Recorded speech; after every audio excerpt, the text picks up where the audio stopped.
President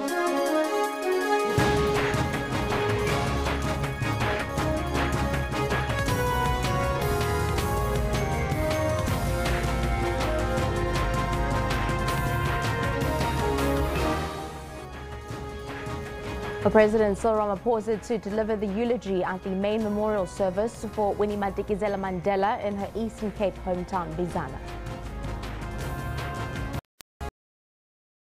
Nelson Mandela Bay Mayor Athol Trollip resumes this morning after a chaotic sitting 2 weeks ago.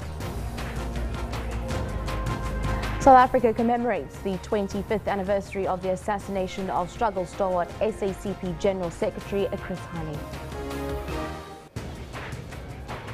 And later on in sport, there's high expectations from Caster Semenya as she competes in the Commonwealth Games women's 1,500 meter final after the team secured 9 medals yesterday. Very good morning to you and welcome to Newsroom. I'm Shante Yankee. Very happy Tuesday. Thank you very much for joining us. Just gone 9 a.m. Coming up for our reporters on the ground in the latest of the series of events in the memorial service of the late struggle stalwart Winnie Mandela. Of course, I'm not alone this morning. I'm Tabile Ngwado and I'll be joining you for the special edition of Newsroom to celebrate Mama Winnie Mandela. Valen, as per usual, she's got your sports. Valen, good morning.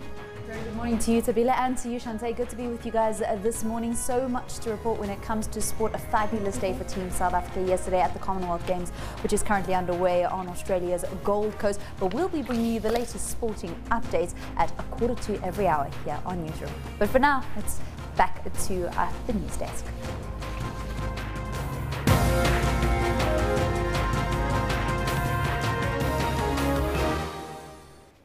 Your lead story at 9 o'clock. South Africa today commemorates the 25th anniversary of the assassination of struggle stalwart General Secretary Chris Hani.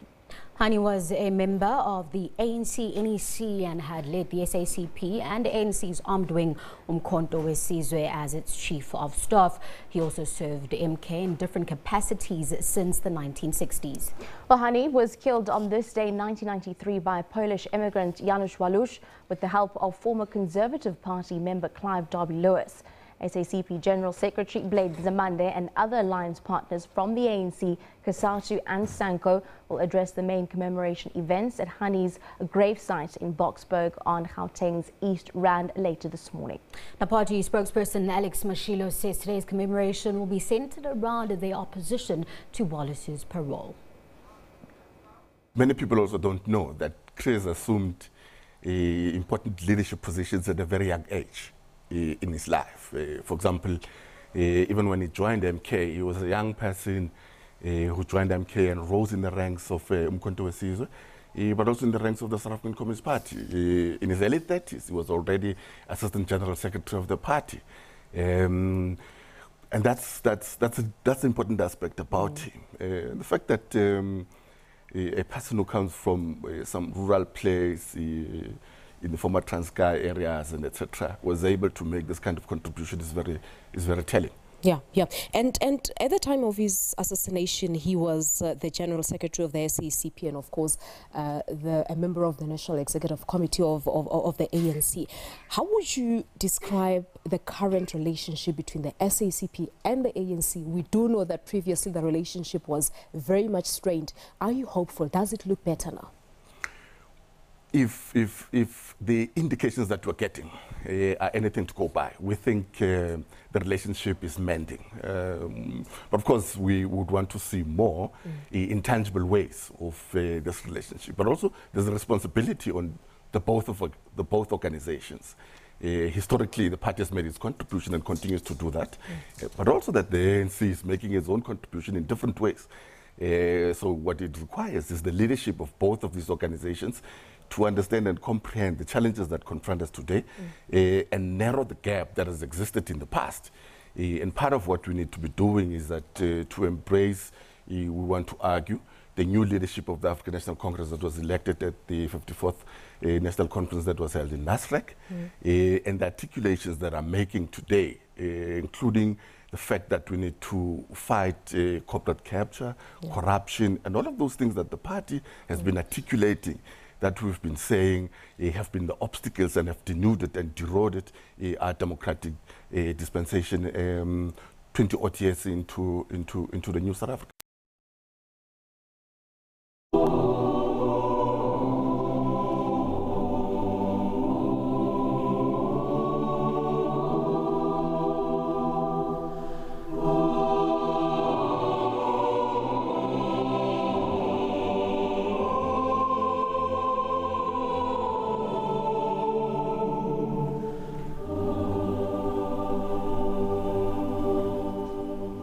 President Cyril Ramaphosa will today deliver the eulogy at the main memorial service for Winnie Mandela in her hometown of Bizana in the Eastern Cape.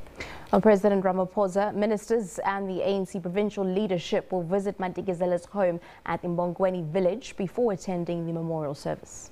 Dozens of politicians, religious leaders, the business community and locals are expected to converge at the Mphuthumi Mafumbata sports ground to pay their respects to the fearless anti-apartheid activist.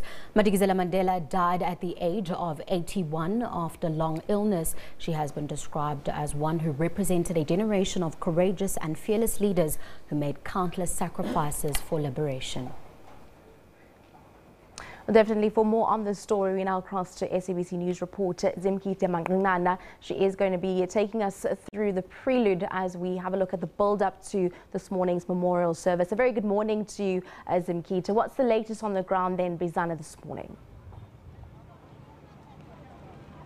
A very good morning and a warm welcome to Mphuthumi Mafumbata Stadium here in Bizana.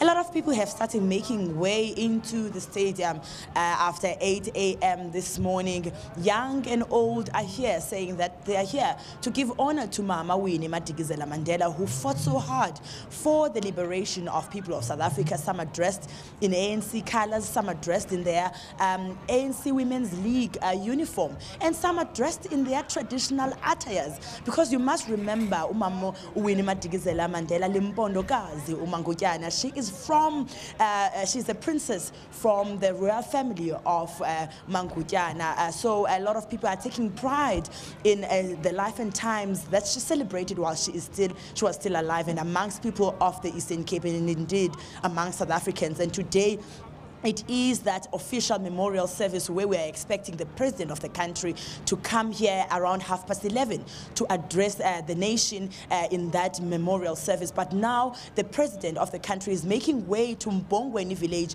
where she was born, and to pay homage to the family of the Madikizela family there. We told yesterday there was a night vigil, the family giving thanks to Mama Madikizela Mandela for her role and support to the entire South African community. We will continue to give you the news as they happen here at this Mphuthumi Mafumbata Stadium. It's back to you in Johannesburg. Thank you very much for that. Zimkite, of course, giving us an update there from Bizana. Let's now go to Mbongweni village where Mama Winnie was born. Our reporter Busisiwe Jamsana joins us live. Busisiwe, thank you very much for joining us this morning. Now, what's the latest on your end?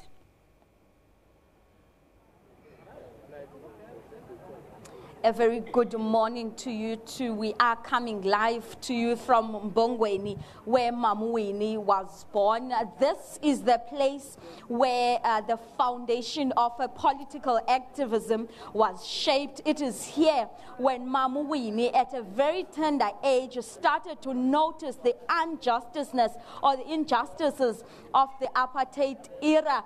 When she was growing up, you would remember that as a girl child, she was born into this family where her family wanted a boy child, and therefore she grew up as a boy child, having to play with boys in the area. And we know that her friends described her as someone who would say to other boys or schoolmates that Makwetini, a sign that she was not fearing them, she was not scared of them.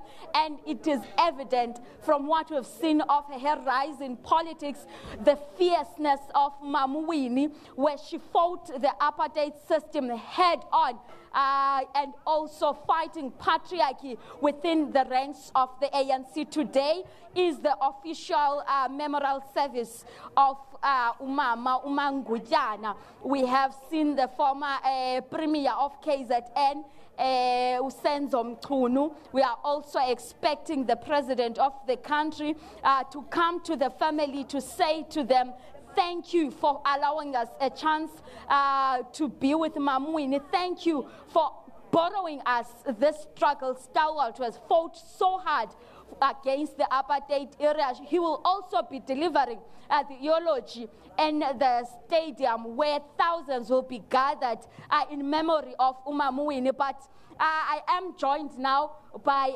MEC Xasa, who is the acting premier of the province, to tell us more about the events that are to take place today. MEC, thank you so much for your time. What can we expect in the program today? Today we are here already at Mbongweni, where Winnie was born.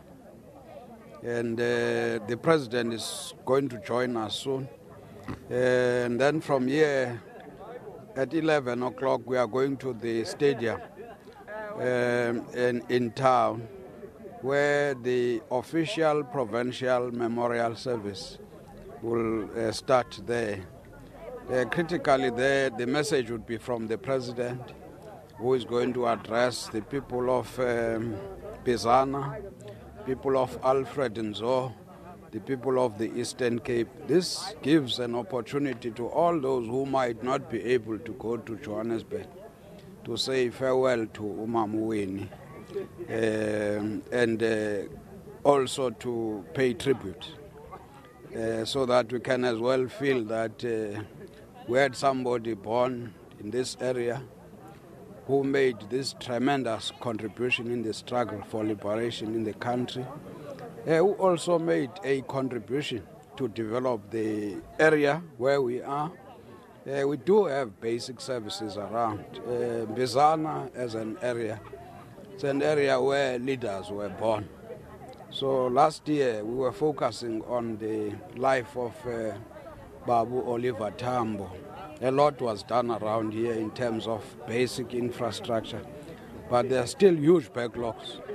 And speaking of that basic infrastructure, the roads leading up to this house where Winnie, the struggle stalwart, was born, are very bad. What is the plan regarding that, people? Because some were complaining that even though she hails from this place, but it remains one of the areas that are being ignored by the government. Well, I would say some of us who were born in the rural areas, we are actually victims of the history of South Africa.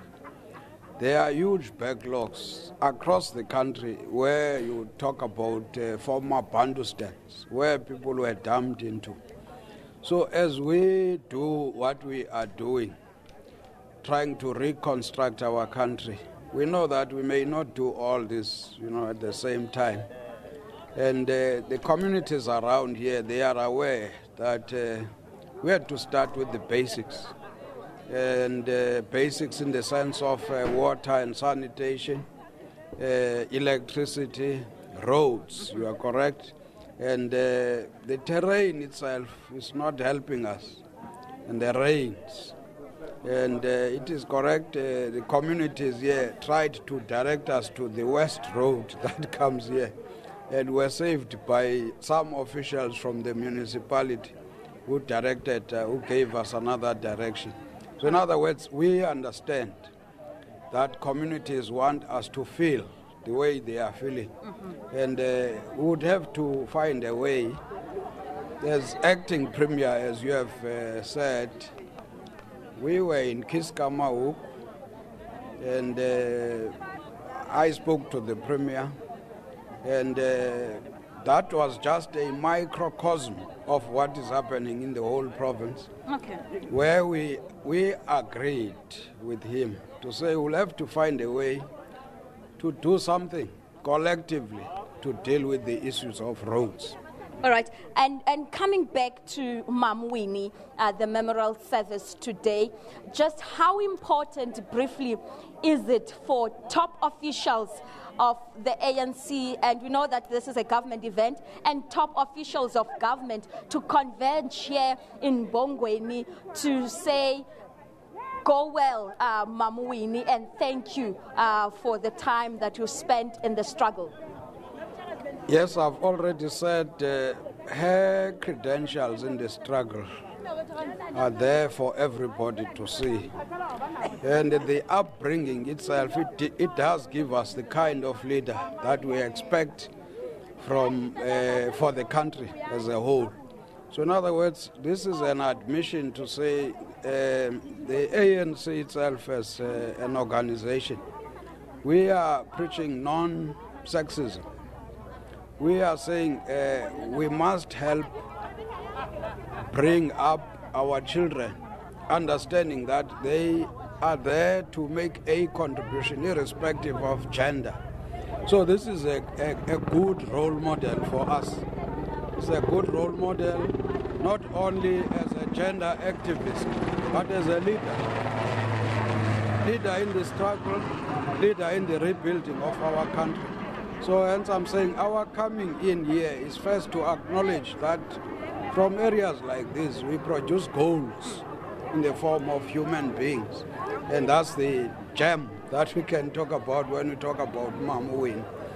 Acting Premier, thank you so much for your time. Acting Premier Fikile Khasa. Just now we've just seen a helicopter roving around the area, and the assumption is that President Cyril Ramaphosa is in that helicopter. We are expecting him to also land here at Mama Winnie's home to speak to the family, to speak to the communities who have come out in their numbers. We've seen Amawisile in their regalia. We've seen elderly women in their traditional attires saying because Mama Winnie was a person who dressed up, put her duke on and show up regardless of the situation in celebrating her life, they are going to do just the same, and they are going to celebrate her life and to say, thank you, Mama Winnie. We feel part of the struggle as you hail from our community. It is that situation here in Mbongweni. We are expecting other people to come in. We did see buses busing people to the stadium where the official provincial memorial service will be held at about 11:30. Right now we will be expecting and waiting for President Cyril Ramaphosa to arrive and other officials and the top 6 of the ANC that we are told will be here any minute from now. All of these people singing in one voice to say, Amba kahle mangujana Msuthu. Your contribution to the struggle has not gone unnoticed. You might have not got the recognition that we think is for someone at your stature, but we know the struggles that you had to go through, and the baton is left unto us to continue. We will have to leave it there. Thank you very much for that update. That was our reporter joining us from Mbongweni village. That is Mama Winnie Mandela's hometown. She was giving us an update there on that developing story of the main memorial service. Definitely. Well, Tabile, mourners continue to visit the Mandela home in Orlando West in Soweto to pay their respects. Various memorial services will be held around the country today, with the main one being at Winnie Mandela's hometown of Bizana in the Eastern Cape. For the latest now, we are now joined from Orlando West in Soweto by SABC's Mangoba Mkunu. Very good morning to Mangoba. Can you give us as to what's actually happening around the residents of Mama Winnie's home in Soweto today? Well, certainly, Shante, very good morning to you too. Not much happening here outside the home of the late struggle icon for now. But of course, if the previous days are anything to go by, we're certainly expecting another eventful day here outside. You know that from last week, Monday, after the news that Mama had passed, had broken, certainly a lot of visitors have been coming to the house, a lot of mourners coming to pay their tribute, as well as some of the dignitaries from government, as well as the ANC coming, as well as different political political parties also putting their differences aside and coming to pay respect to this great giant of the struggle.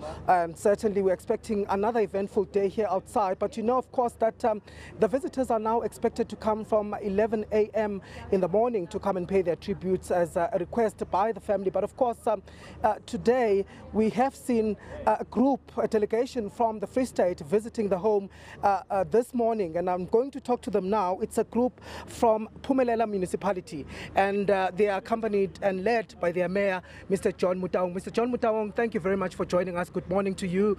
Tell us about your visit to the home. How has the news of Mama Winnie Mandela's passing affected you as the Phumelela Municipality and the residents of Phumelela Municipality? Good morning, sir. Good morning to your listeners. The news of the passing of Mama Winnie Mandela shocked the community of Phumelela, like everybody in the country. We regarded Mama Winnie as our leader, as our stalwart. She was an inspirational to all of us, especially the young people who grew up whilst she was still fighting the apartheid regime. So we are very saddened that she has passed on, but we are not mourning, we are celebrating.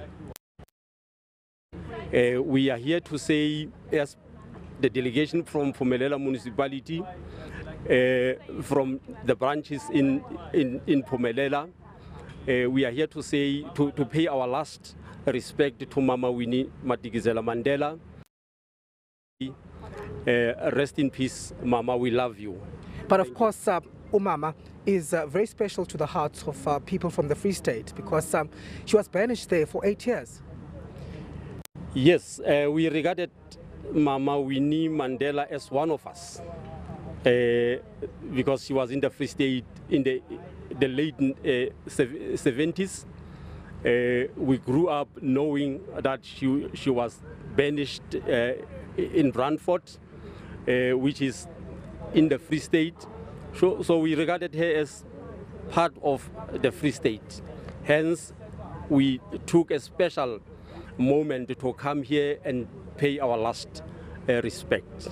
And of course, Mayor, we can't ignore the question of that house in Brantford that still has not been completed. And of course, you don't speak for the provincial government, but of course, what are your wishes with regards to this house and the way in which you wanted to honor the memory of Mama Winnie Mandela?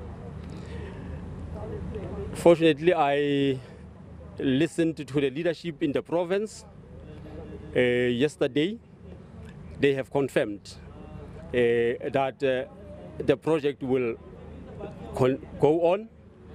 That house will be turned into a museum, which will benefit not only the people in Brantford or the Free State, but it will benefit the whole country. So I'm quite convinced after listening to the leadership yesterday, expressing even the national leadership saying it will happen.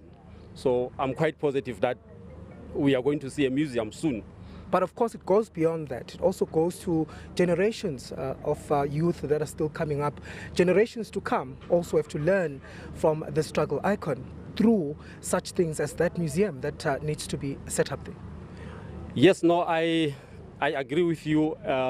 Not only generations to come, especially those children who were born after 1994, where Mama was no longer active in the struggle, fighting the apartheid regime.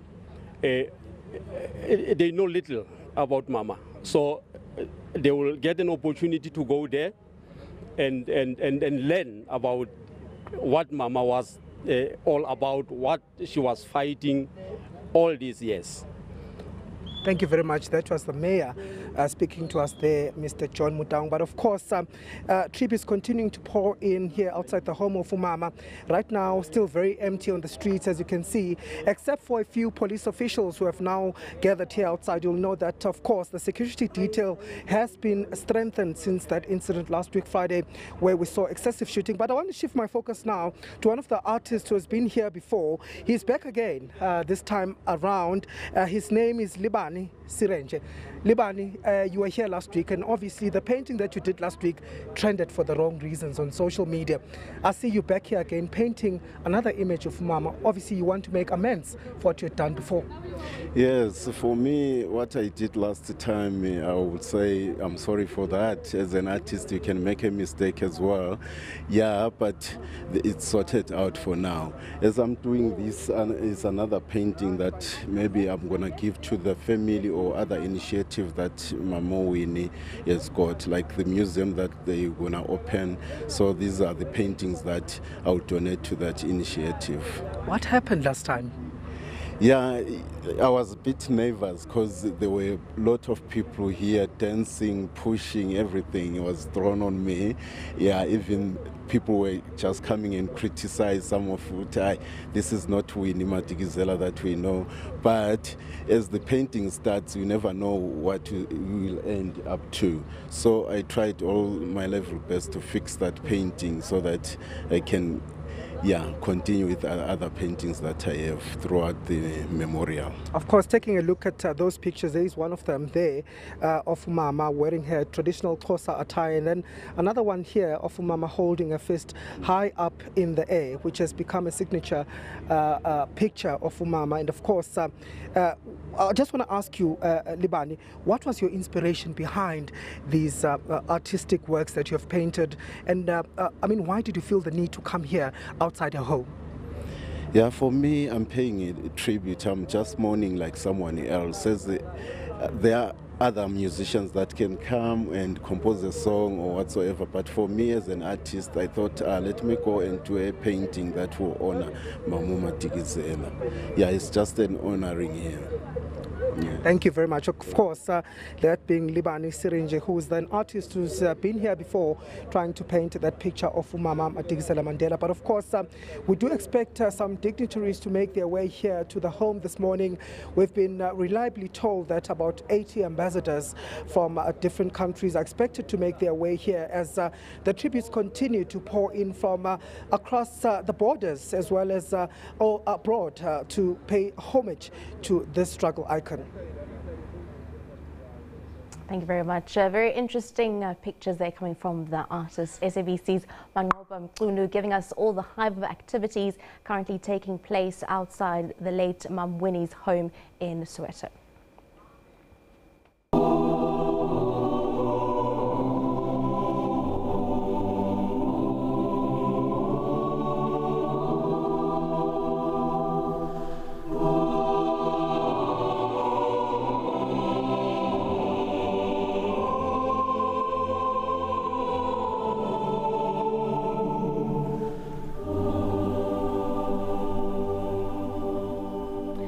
In our other developing story of the day, the Nelson Mandela Bay Municipality will once again be in the spotlight with the motion of no confidence in Mayor Athol Trollip set down for Tuesday. Well, 2 weeks ago, the last special council meeting over the motion was postponed after a series of disruptions and chaotic scenes inside the chamber. The kingmakers will once again be the small opposition parties, as Evie Porti had reported. Now we are joined by our reporter Iviwe Bodi, who is in the Nelson Mandela Bay Metro. Iviwe, thank you very much for joining us. Now we saw those chaotic scenes about 2 weeks ago. What's the mood like ahead of today's sitting? Well, you know, the mood is very somber this morning. We haven't seen any big wigs. However, the ACDP leader, as well as in Parliament, Utata Kenneth Mushwe, he is here. He's the only parliamentary member that I have seen this morning. We are now seeing, I don't know if you can hear, a police, big police nyala. I'm just going to move out of the shot quickly. That has also arrived with police officers inside. Obviously, the roads are blockaded. Some of the journalists are still waiting to go inside. I'm going to ask Unomhle just to maybe give you guys a visual in terms of what it's like going inside. There is security, very stiff security, and there are quite a number of journalists. All the media houses that are here in the Eastern Cape are here today for this council meeting. And, in terms of what will happen inside council, we're not really too sure, but we do know that those motions of no confidence have been brought forward, not only one against the mayor, Ethel Trollip, but as well as the speaker and the chief whip. So we look to hear in terms of on the agenda what will come first, whether they will actually vote this time. You'll remember that last time we sat in the council meeting for about 8 hours and nothing came of it. And eventually around about 2 o'clock, they then decided, to postpone that meeting, which is why we are here today. But we have seen the mayor, Ethel Trollip, he has arrived. We have seen the various leaders here in council of the different political parties. I haven't, however, seen members of the EFF. I'm not sure if they're inside council. They were in caucus from about 7:30 this morning. We do know that all of the doors were open from 9:30, and we are to go inside. We have seen Mongameli Bobani as well from the UDM and Andile Lungisa as well from the ANC. Quite a number of people that we've seen this morning. But in terms of, chitter-chatter outside, there hasn't been a lot. We haven't seen community members being bussed here to this area just like last time. There are no stages that have been set, to address community members.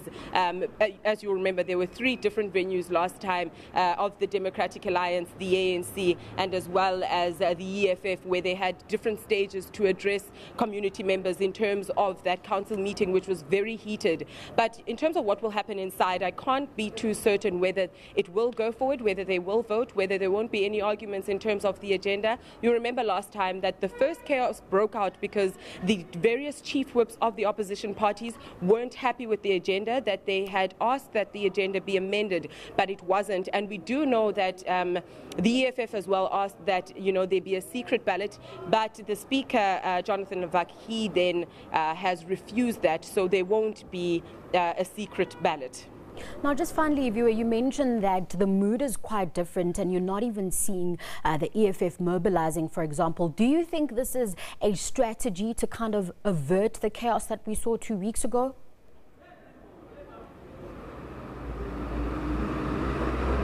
I'm struggling to hear you. I'm just going to ask if you can rephrase that question again. I think we'll have to leave it there for now because it seems like you can't hear me. We'll be crossing back to our reporter, Iviwe Bodi, for that developing story. We know that that motion of no confidence will go ahead in the Nelson Mandela Bay Metro.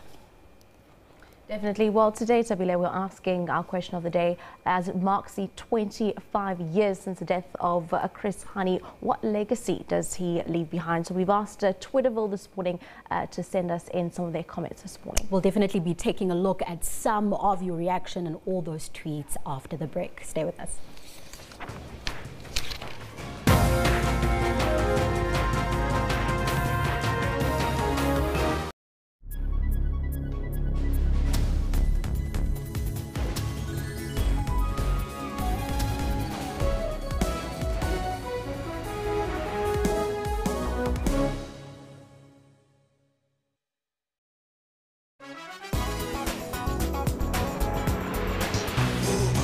An exciting opportunity and an absolute must for those with the spirit of adventure is a Kruger Park night game drive.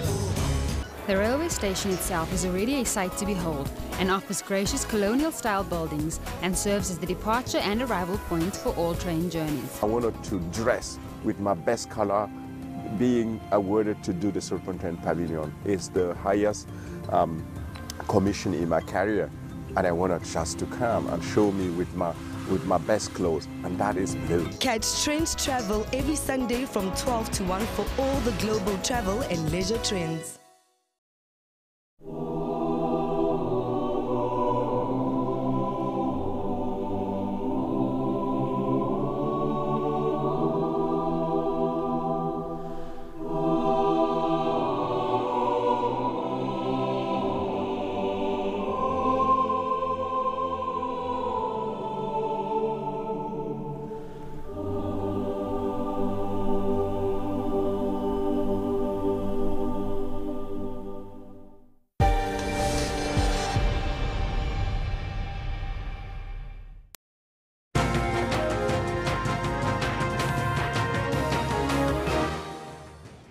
Welcome back. Now, today marks 25 years since the death of Chris Hani. What legacy does he leave behind? Send us your comments at SABC Newsroom. That's on Twitter. Let's now take a look at those comments. Yeah, let's have a look at what comments have come through this morning with regards to the legacy that Chris Hani leaves behind. Of course, it is during this time where we also just lost another struggle star. Let's see some of the tweets coming in on that hashtag there. Well, Nazim says, all I know is that Chris was a militant person and I didn't take any nonsense from anyone. Hashtag Chris Hani 25. Vuyo says Chris Hani was radical and militant and standing up for what he believed in. Lekasa says, remember Chris Hani, but who sent Debbie and Walush to kill him? Our South African justice system is captured. Mystic Man says his killers are winning and winning, nothing left for Chris Hani's legacy except looting, corruption, multiplied squatter camps, weak cadres with empty stomach politics, too much talking, no actions. Let's have a look at our poll question for today. Is there enough political will on a national level to deal with the hijacked and abandoned buildings in Johannesburg CBD? Of course, that's upon that story there of highlights coming through this morning with regards to those hijacked buildings in CBD. Having a look at our poll numbers there this morning, 252 votes coming in. And yeah, well, there's a percentage there. Let's have a look at some of the comments there behind the numbers. Lerasa says, let me be honest with you, SABC Newsroom viewers, if the DA can be given a chance, all this hijacked and abandoned buildings can be history. Alex says, we're not doing enough. It looks nice behind the collapsed wall. It's a disaster. It looks actually like a squatter camp. Nazim says, I really don't think so because some of the buildings are still hijacked by these gangs. And Amisa says, how do these buildings get hijacked when we have the municipal government in place? It's clear the ruling party has failed in its duties. Some reaction there from that building collapse. Very sad. 3 young children losing their lives. I know, it's terrible. Let's cross over now to Valen coming at us with some of your sports. Shante, thank you very much. Sibila, thank you. So amongst all the somber news, there is reason to smile thanks to the South African team who are competing at the Commonwealth Games on Australia's Gold Coast. So our question this morning when it comes to sport was, how do you feel about Team South Africa's performance at the Games so far? We invited your comments at SABC Newsroom. And we also ran a poll this morning. Do you believe Caster Semenya can take double gold at the Commonwealth Games? And that was what we had to say. Lagasa Butler saying, so excited. Okay, there's the poll. So 97% says yes, only 3% says no. There was the first one that I read. Lagasa says, so excited so far. Team South Africa performed very well so far and they make us proud out there. They're on the other level right now. They're making us proud to be South African. It's exciting, says Winnie. Lots of great sentiment coming through there for Team South Africa and lots of positivity for Caster Semenya. She competes in the women's 1,500 meter final. She is hoping for a double gold at the Commonwealth Games as she takes part in not only the 1,500 meters but also her marquee event, the 800 meters. First up though, today at 4 minutes past 2 o'clock South African time, Caster Semenya competes in the women's 1,500 meters for ladies. That's the final of that event. So 97% of our viewers saying yes, she can do the double and she'll have to start with gold today. Shante? Yes, definitely something to look forward to. Caster for gold. Our Facebook page is Sporting to be there. Yes, let's take a look at what's happening on our Facebook page. Now, today, the Milk Producers Association says that it has seen a 25% increase in milk production. The increased milk yield is surprising in light of the drought situation in parts of the Western Cape. And then the legendary Ndebele artist Esther Mahlangu has been conferred with an honorary doctorate degree from the University of Johannesburg. The 83-year-old has been painting for 73 years. And finally, Apple said on Monday it had achieved a goal of 100% clean energy for its facilities around the world. The California tech giant said its retail stores, offices, data centers and co-located facilities in 43 countries were operating with non-polluting or renewable energy. Simply search for SABC Newsroom on Facebook, follow us and interact with us. Let's cross over now. Let's have a look at some other news, specifically on Twitter there. We've seen a lot of the comments coming through for Mum Winnie. We've also been giving you the live updates there of the memorial service and the build-up as to what we can expect for that memorial service taking place in just a bit in Bizana. We certainly continue with those tributes to Mama Winnie Mandela. It will be interesting to cross to the various parts of the country because a lot is happening throughout the week. Yeah, definitely. Let's have a look at what we can expect coming up after the break. And of course, again, it's that safety again in the spotlight as 3 children were killed after the wall of a disused building collapsed on them in downtown in Johannesburg. Well, we've just gotten word, of course, that Ramaphosa has arrived in the late Mama Winnie's hometown in Bizana in the Eastern Cape. These are the live visuals coming through as we see President Cyril Ramaphosa entering the hometown. Our reporter had mentioned earlier on, Busisiwe Mjimsana, saying that President Ramaphosa will be starting at the hometown before delivering that eulogy at the main memorial service. Yeah, definitely. We've also been giving you all the other activities that have been taking place, not only in the Eastern Cape in Bizana, but also what's happening at the late Mum Winnie's home in Soweto in Orlando West. And we'll be giving you this and more after the break.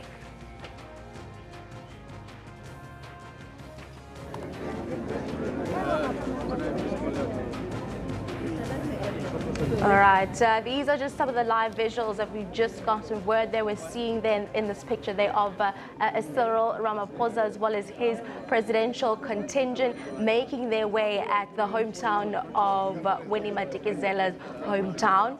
We do know that the president is set to deliver the eulogy later on in the afternoon. Now, we know that tomorrow there's actually the memorial service in Orlando West, so it's interesting that the president is delivering it at her hometown of Mbangweni. Yeah, definitely. So we'll just have to await that. And we've seen that not only in the home there in Soweto, but also there in the Eastern Cape. There's been a huge hive of activities, and mourners continue to pay their respects at all the homes of Mum Winnie Mandela. And then we're seeing actually President Cyril Ramaphosa making his way into the tent, being surrounded and hosted by the dignitaries in the hometown there of Mum Winnie in the Eastern Cape. Now, as mentioned earlier on, it is not just President Cyril Ramaphosa who is there. A lot of ANC members as well, ministers, provincial leaders will be in attendance there. I think something that was interesting that came up when our reporter was there earlier on was how this is actually putting the spotlight on the Eastern Cape, specifically Mbangweni, which is a home village of Mama Winnie, some of those infrastructure issues that the acting premier was actually mentioning, that finally perhaps the spotlight will lead to some sort of intervention that they haven't really seen in the many years we've had our democracy. Yeah, definitely. And also noticing that the Eastern Cape province is also the province of the late Chris Hani. So many struggle stalwarts coming out of the Eastern Cape, the late Nelson Mandela, the late O.R. Tambo, as well as Chris Hani, all of whom the ANC as well as the country have been celebrating throughout the years. Very, very eminent struggle icons in the South African history. Now, if you've just joined us, we are giving you live visuals from Mbangweni village in Bizana, that struggle stalwart Mama Winnie Mandela's home village, where President Cyril Ramaphosa will be visiting the family, but most importantly, giving the eulogy at the main memorial service taking place today.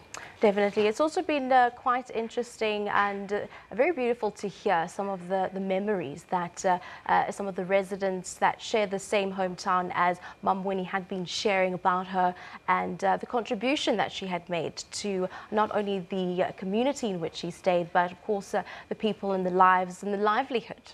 And I think something that came up earlier on was when our reporter was giving us a few anecdotes about how Mama Winnie grew up, saying that she used to play with a lot of young boys when she was younger. There were no girls to play with, and that's how she grew up. And perhaps the strength maybe comes from that, always being the only one, having to probably stand up for herself most of the time, and we saw that throughout her life.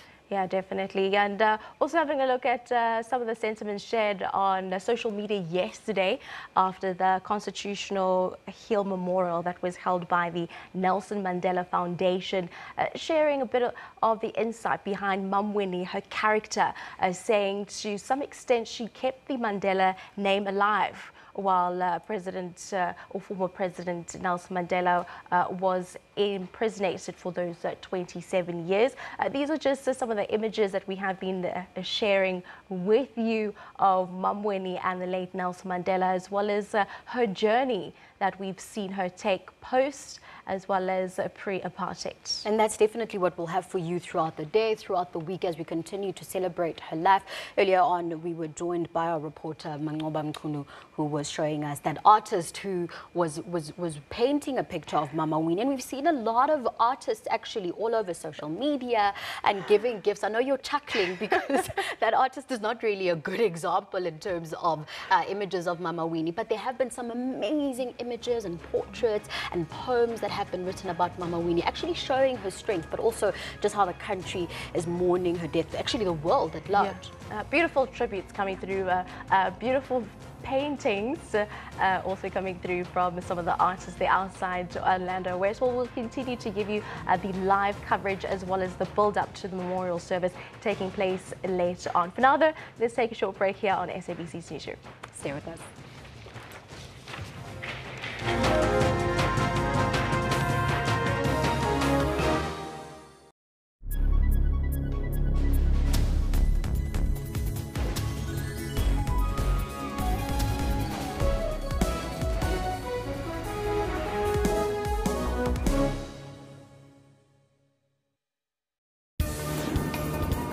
Corruption both in the public and the private sectors needs to be combated. Where there are clear cases of wrong that has been done, that must commence immediately. Something is being done about corruption in our country. Currency, even although it's strengthened dramatically after the ANC's recent electoral conference, could conceivably go stronger yet. He had the soul that would not be for sale.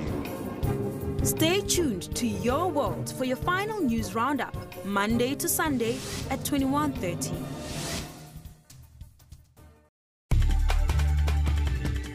Shervin Brixby's SABC News, New York. Paul Barber, SABC News, London. Tebo Mokobo, SABC Ufa go tswa mo Russia. Neha Punya, SABC News, Saharanpur in Uttar Pradesh in India. Other than that, I've enjoyed every single moment of it.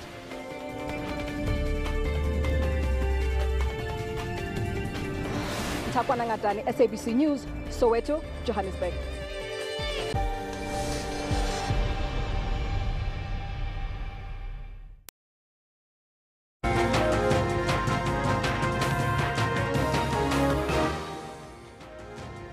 Nigeria's President Muhammadu Buhari has confirmed he will seek another term in elections next year.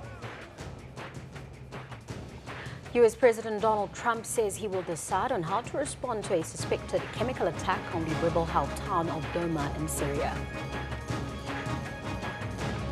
Well, 30 school children were killed in northern India yesterday when a bus carrying them fell into a gorge. 3 children have been killed after a wall of a disused building collapsed on them in downtown Johannesburg.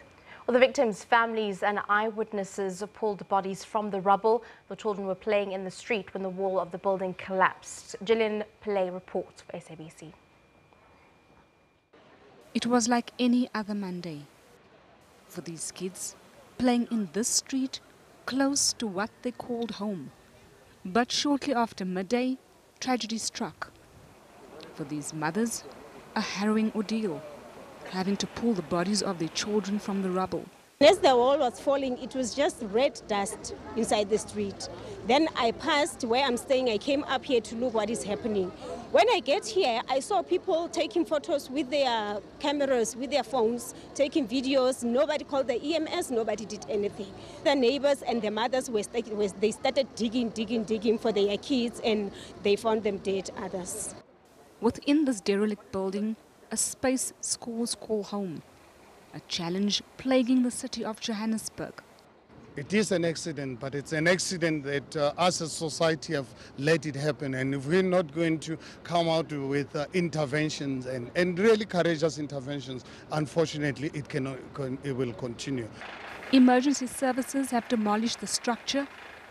Gillian Pillay, SABC News, Doornfontein, Johannesburg. Some African news now. Nigeria's President Muhammadu Buhari has confirmed that he will seek another term in elections that come next year. This ends months of speculation about his future after bouts of ill health. The 75-year-old Buhari says he will seek his party's presidential ticket to contest elections in February 2019. This happened during a closed-door meeting of the National Executive Committee of his All Progressives Congress party. He flew to Britain for talks with Prime Minister Theresa May a few hours later. The announcement by Buhari, a northern Muslim who became the first opposition candidate to defeat an incumbent at the ballot box, was widely expected, although stocks on the Nigerian market fell 1% to a 3-month low. Buhari took office in May 2015 after vowing to improve security and crack down on endemic corruption. But Africa's top oil producer fell into its first recession in 25 years in 2016. This was largely caused by low crude oil prices and militant attacks in the Niger Delta, and its recovery remains fragile. After spending 5 months in Britain last year being treated for an undisclosed ailment, opposition groups in Africa's most populous nation and other critics said Buhari was unfit for office and his administration was beset by inertia. If Buhari is selected to contest the presidential election, it is not clear who he would face. US President Donald Trump says he will decide on how to respond to a suspected chemical attack on the rebel-held town of Douma in Syria.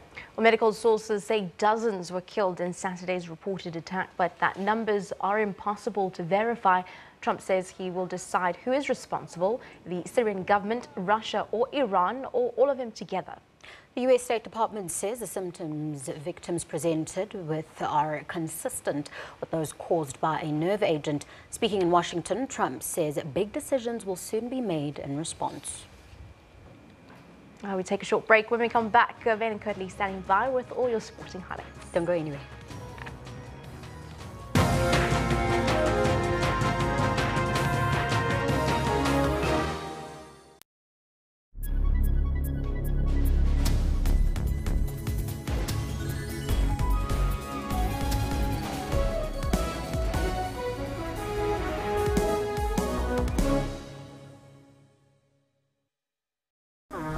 SABCnews.com is your one-stop digital portal to all the news you need. With a website that is easy to use on mobile, SABC News prides itself in being the primary source of public service content across multiple platforms. Watch live streams of all the big news events on the SABC News YouTube channel, which is one of the most viewed South African YouTube channels globally. And catch up on the best of SABC television and radio news. Follow breaking news on all of the SABC News social media platforms, interact with SABC News on Facebook, and stay connected on Twitter for the latest headlines and real-time updates by our reporters.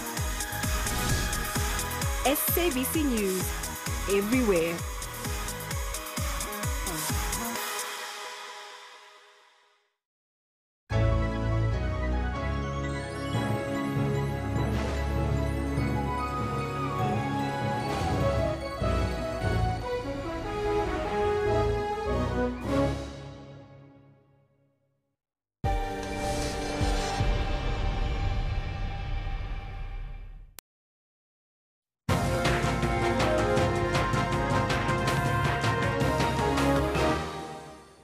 Welcome back. You're still watching Newsroom. Now we cross back to Mbangwa village.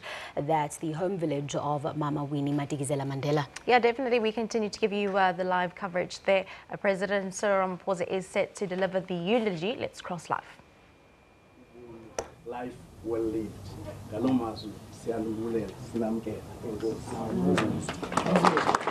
Thank you very much. I'm such on a chorus in Pennsylvania. Oh, we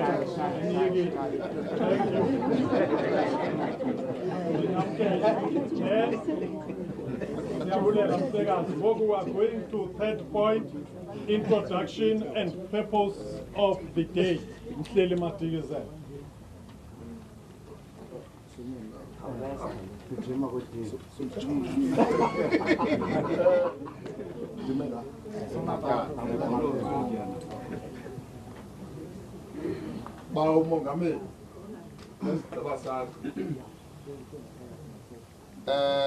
lusapho lukaPhapha likanontongondo okwekisi ikamagubha acela ulwandle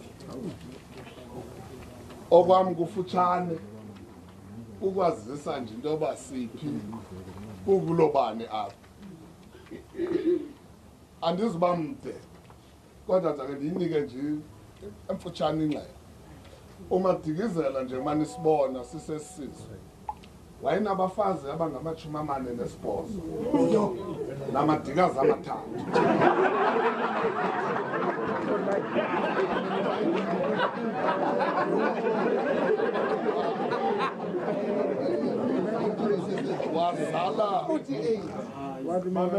wazala onyana abangama-86 86 yonyana siseso sizweke kwabo bafazi wayinabo wanomfazi uMaxe unkomisengiyeyo wazala onyana ababini uSiyoyo omdala yanguMazingi owesibili bazala ke uMazingi uzele wazozala utatomkhulu uKhalembizeni amampondo ehluleka wayengukhalambasi bathi ke nguKhalembizeni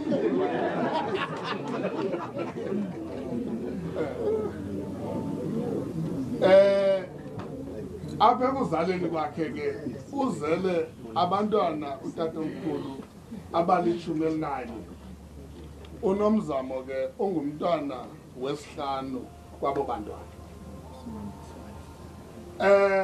bakhona ke odadobawo ngokwezana otatomkhulu naba banye bodadwa baba kukho umnina wama ophikadafi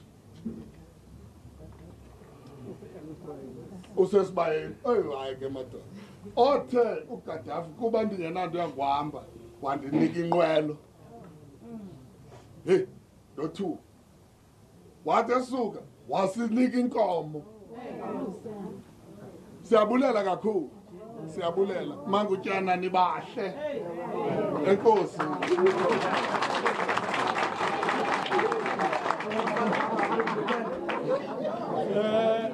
siyabulela mtyana uthethe kamandi ndiyazi ubusengakhazi uthi ugqithe kodwa kume kule ndawo ume kuyo siyayamkela siyayibulela loo nto.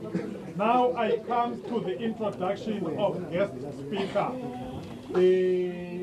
Let me give this chance over to the introduction of the guest speaker here. Siyajongana ngamehlo mongameli namalungu akhoyo esigqeba sikazwelonke ANC no-chairperson nesigqeba sakhe sephondo amalungu karhulumente ndibona u-chairperson we-House of Traditional Leaders in the block ubhala mangutyana singathi apha umongameli ndicinga uba akaziswa waziswa ngoku wayekhethwa ngoDisemba njengomongameli we-ANC. Ndicinga uba indaba benizibukela oko negama lakhe liyaziwa umongameli kunjalo nje nomfanekiso lo ba ilizwe silisaphi. What I like is he is consistent, same message enika ithemba ebantwini. Siba ke ukumazisa umongameli wenu uMnumzana uRamaphosa nankwaphetha kwam esinene over to you mongameli.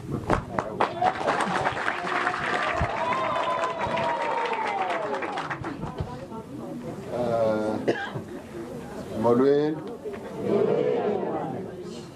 Sanibonani. Ndimacheroni.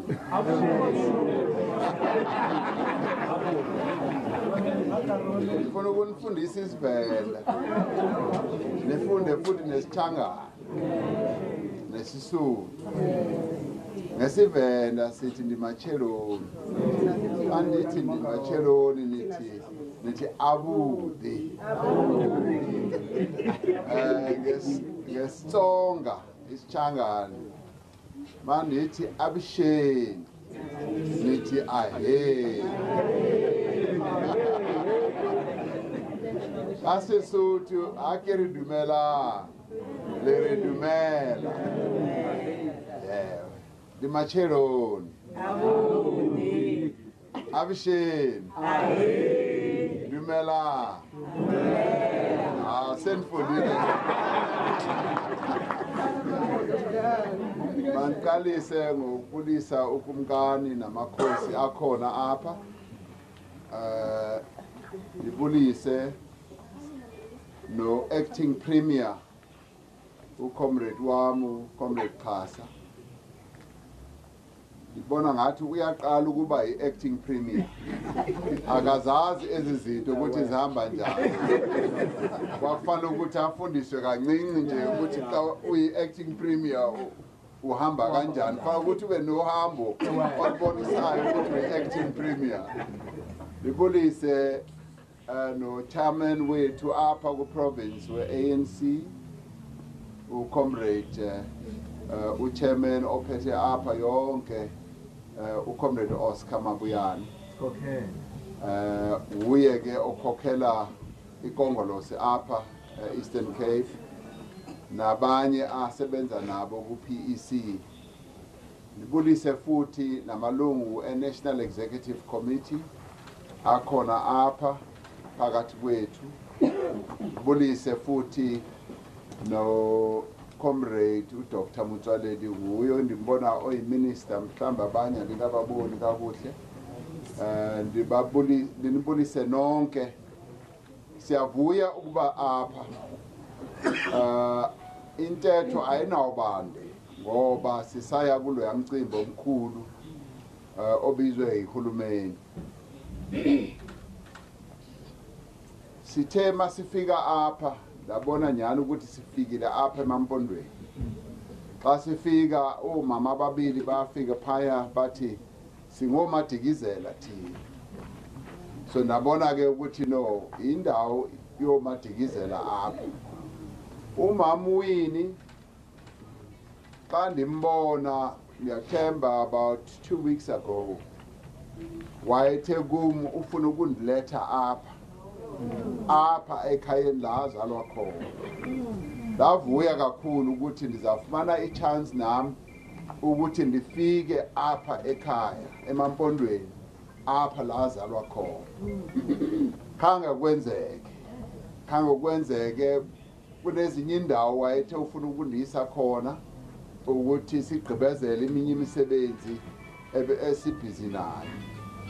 Inhliziyo zethu zibhlungu kakhulu singu-African National Congress. In fact, inhliziyo zethu sonke as-South Africans zibhlungu kakhulu to have lost umama Winnie Madikizela Mandela. Besingajonganga ukuthi angahamba ngaleli xesha. Mna futhi ngiyendaba nalo ixesha lokumbona about twice this year. Siye sathi ugqiba ukukhethwa njengeenkokheli ze-ANC. Saya phaya ekhaya sayombona, safika kuye sathi mama sizoreporta ukuthi siphuma kule conference futhi size apha ukuthi udibane nathi siyinkonkeli ezintsha ze-ANC. Wavuya kakhulu wathi it is the first time i-top 6 leadership ye-ANC iza kuye izodibana naye. Wathi this is history that has been made ukuthi the top 6 leaders and the president baze apha kume to come and greet me as one of the elder leaders of the African National Congress. Wayevuyela ke loo nto. Sithe xa siya ukuthi siyo-register for ukhetho oluzaba khona next year, sahamba futhi sayomthatha umama sathi no woza hamba nathi uyo-check ukuthi u-registered na ngenyani.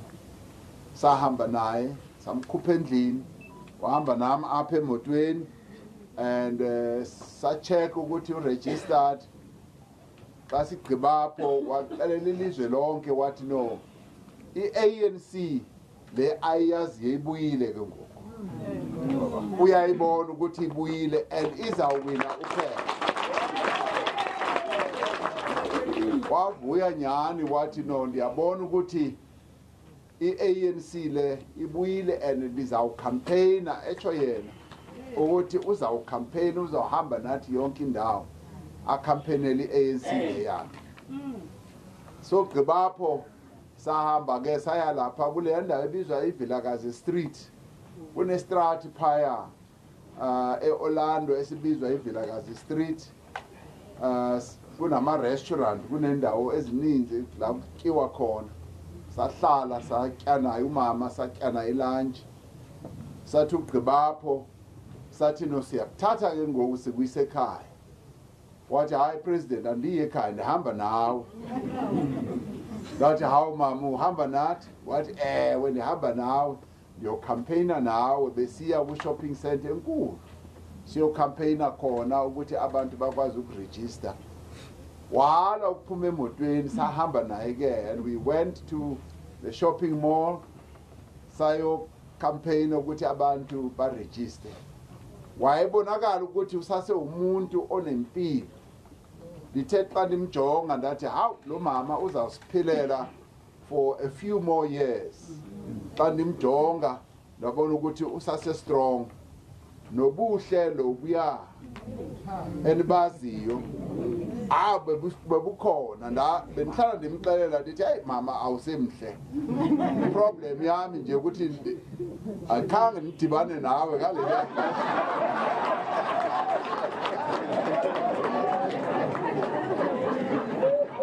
benimxelela ndathi hayi bekuzobe enye competition between mina noMadiba. So bendihlala ndimxelela ukuthi no umhle, and continuously she continued to be beautiful and to look beautiful. Enye imini ngendamxelela ndathi ndifuna ukuthi undise phaya la uzalwa khona, mhlawumbe ndiyobona ukuthi abantu bakhona bahle ngapha. Ndiyazibonela namhlanje ukuthi hawu ubuhle bukhona apha, andisebahle bomama nosisi ndibahle nyani. So inhliziyo zethu zibuhlungu kakhulu, and what you should know, nilapha embizana, you should know ukuthi you gave birth to a most unbelievable daughter. A daughter who rose to be the first social worker, black social worker in our country.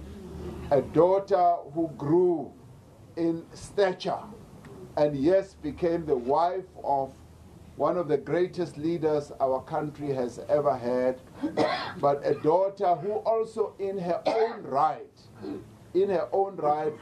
grew, matured to be one of the greatest women leaders of our struggle, who grew to be a great leader also in the African National Congress.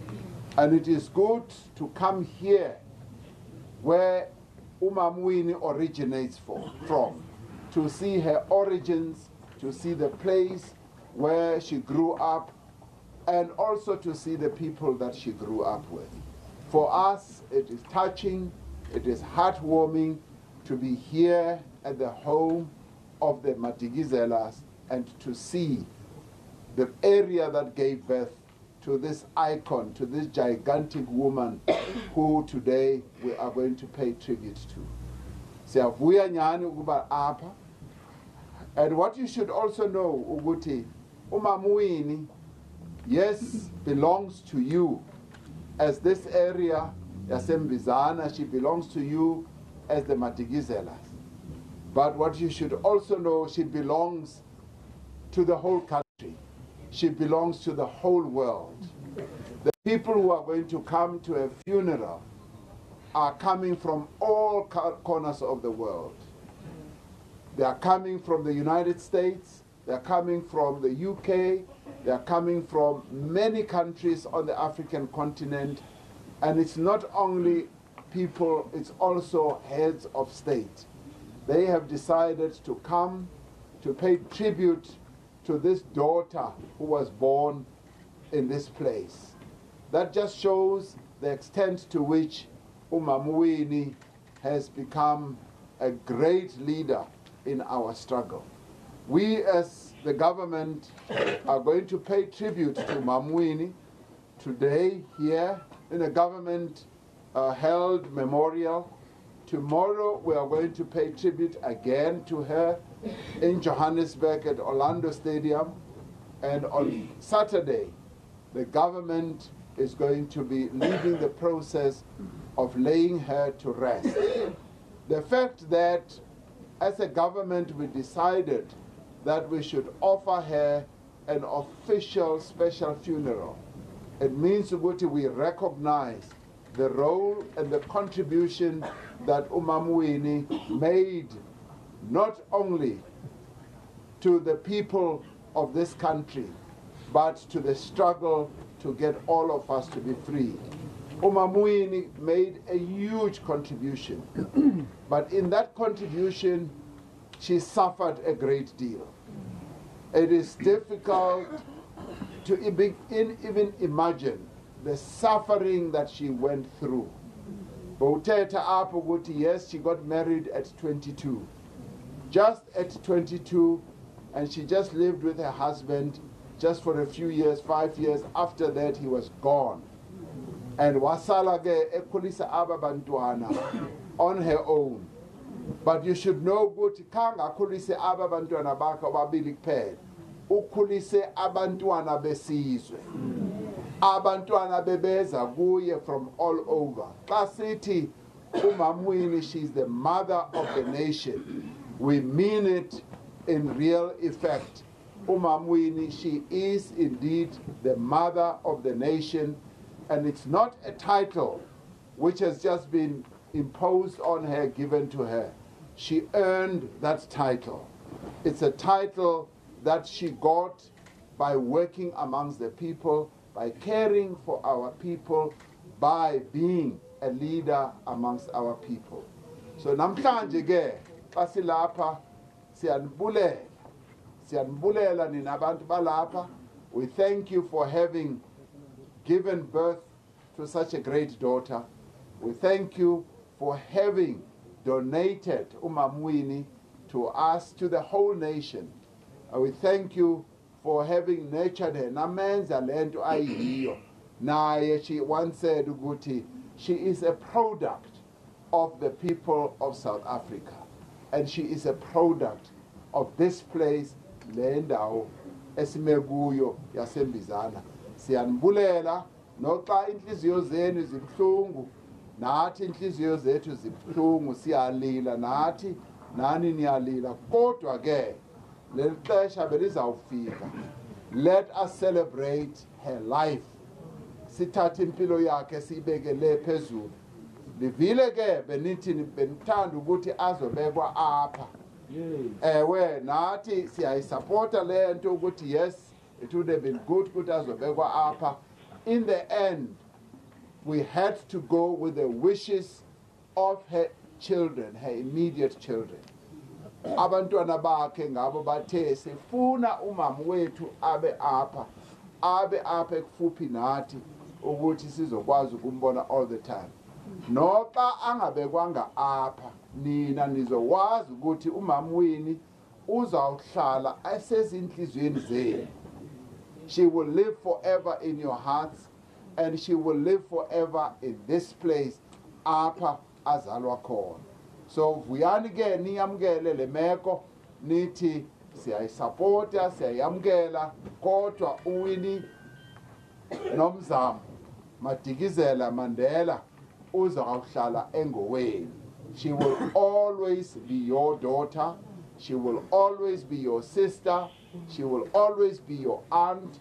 She will always be your grandmother. She will always be your great-grandmother. Kona apa la zalwa kona. So masiyamkeleni lonto. Let's continue celebrating. And ibonile ke nani kan sendubezela ukuthi ame memorial services ka Mama Winnie. They are happening all over the country. Yonke indawo abekho abantu abathetha izinto ezimbi ngaye. Wonke umuntu uthetha zonke izinto ezinhle ngaye. Noxa abanye bebethetha izinto ezimbi ngaye namhlanje ngabo abahamba phambili bathetha izinto ezinhle ngaye. Masiyamkele naleyo ukuthi yes bathetha izinto ezinhle ngumama wethu umama Winnie nomzamo Madikizela Mandela. Ndiyabulela masemamkeleni umama Winnie enhlizweni zethu ukuthi aphile nakunaphakade. Ngiyabulela.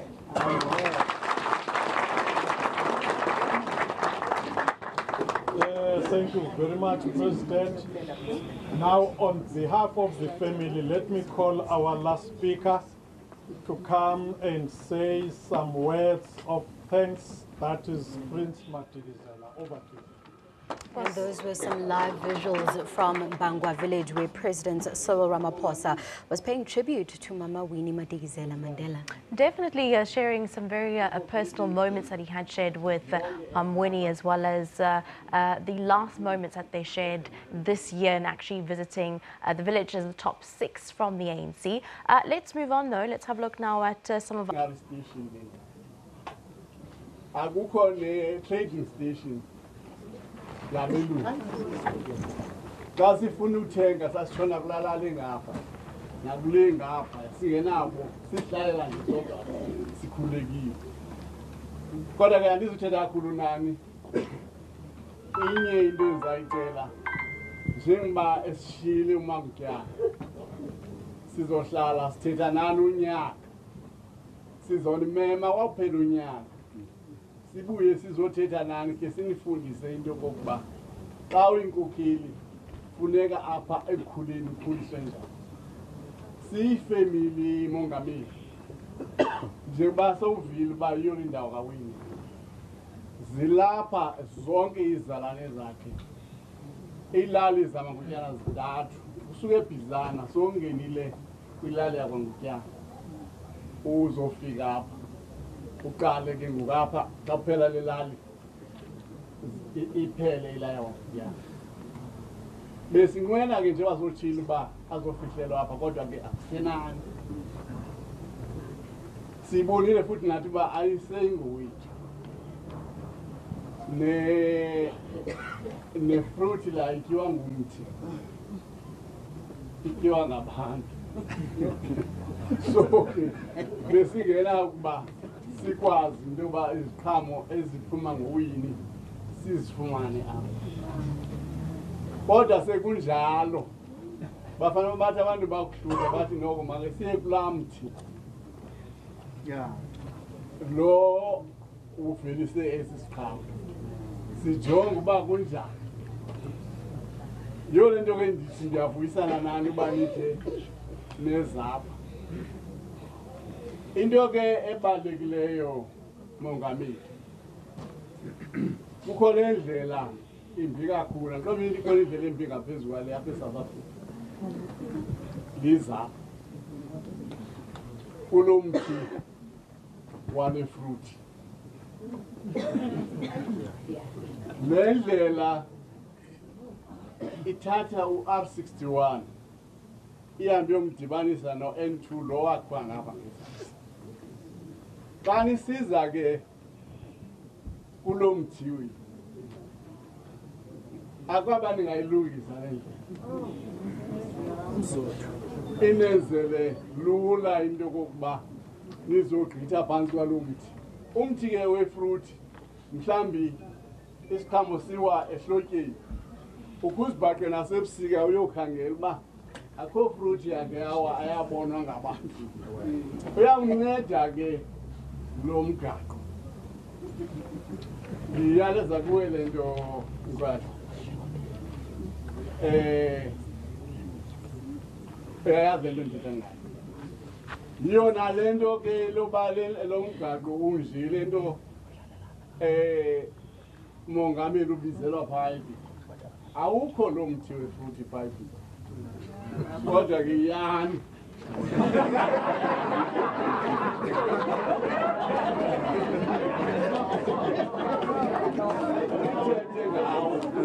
awukho kodwa phawulapho.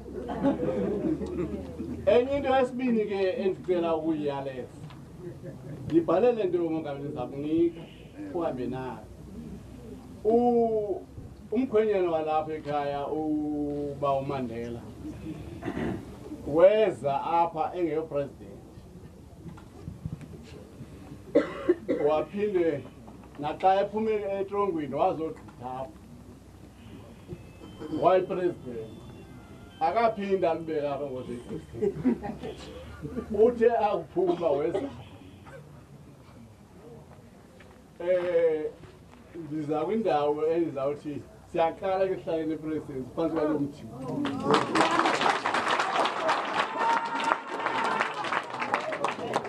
Uthe akufika apha ke seleyekile uba yipresident wathi ndizokwakha esi sikole high school elapha nale kliniki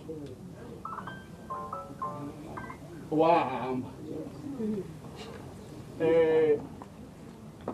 seva kuba le mali ezokwakha isikole yaphelela ngaphaya kwanongeke ngapha kwamzini asakhiwa kuze kwazovakalela uWinnie wakha ii-classrooms ayi-5 ngokwamandla wakhe. Ikliniki yona wangena umongameli olandelayo wangena nomnye uthe ke xa ukho lo umphambi kwakho ecinga ngale kliniki yena uvele wakha i-doctor's quarter. Ungazibona uba uhlekwa zona apha kwenzeka zilinde ogqisha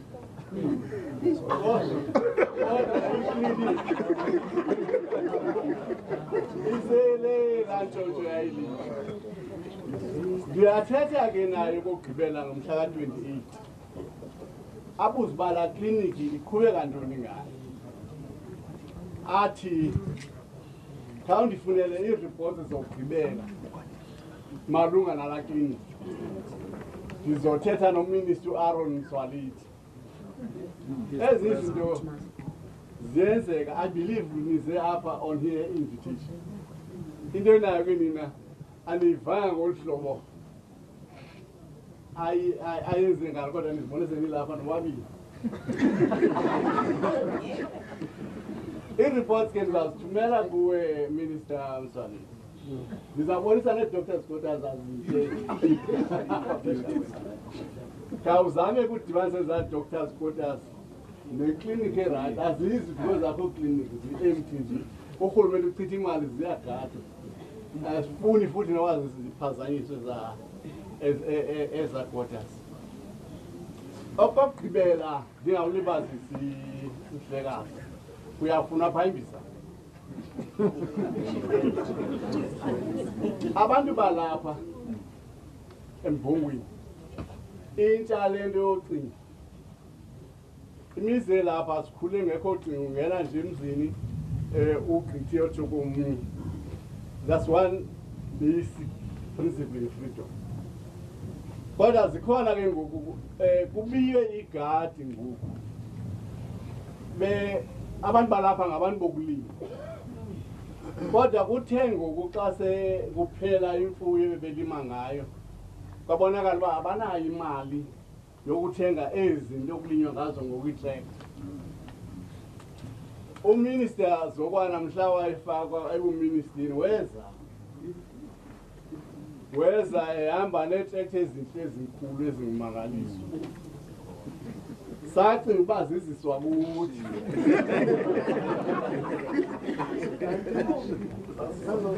kabuhlungu uthe xa ehamba umntanazo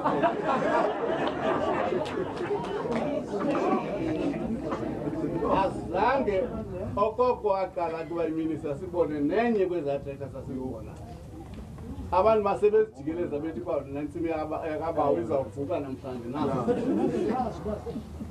siyacela ke mongameli wethu ezaa tractor zethu mazibuye awukwazi ufika uthi ebantwini ndisekuni ndimphathela itractor udogqiba uzithwala umke nazo mazibuye mongameli sifuna ukulima uba ndiwunike nje abantu sebelima igadi because ukulima i-31 you pay 8,000 ngoku kuba nzima uba wongeze mhlawumbi zibe yi-4 uba ulime 5 yi-40,000 abanayo loo mali nabantu uba zinobuya ezaa tractor ngabona umbono ubuzibuyisile ke mhlekazi usakhele nendawo yokustorisha umbona ngeke uphinde uve kusithiwa siyohlupha abelungu bethu edolobhini sisofuna umbona bazawuzapha kuthi sibanike ukuthi bathengisele umbona batsho ke abantu bakho kwakhona okokugqibela ukwisikolo phaa it's a technical high school it was meant to be basuka abantu bathi sakhale high school and sizakuyibiza ngoba Winnie Mandela, Winnie Mandela Technical High School. Ukhulumele zangaphinda sondele kula high school iyasokola mhlekazi. Ligama nje lithi technical. Ilapha pha egqibeleni kwalelala. Besicela ukhulumele nabo banamandla. Yenziwe la high school, I mean la technical high school. Ibe ile nto kuthiwa technical high school. Izabanceda abantwana bala. Ndicinga uba ke mhlekazi ndibhale phantsi le nto ndiza kunika uhambe nayo enzele uba ndiyayazi uba xa uthetha nabantu bakarhulumeni zophuma uzofika bakuxelele enye imbizana uphume sowugqoba intloko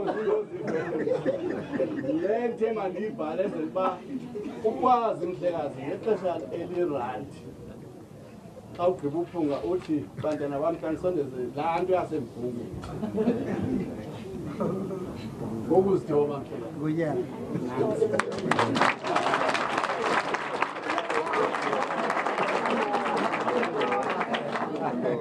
ibhale ngesingisi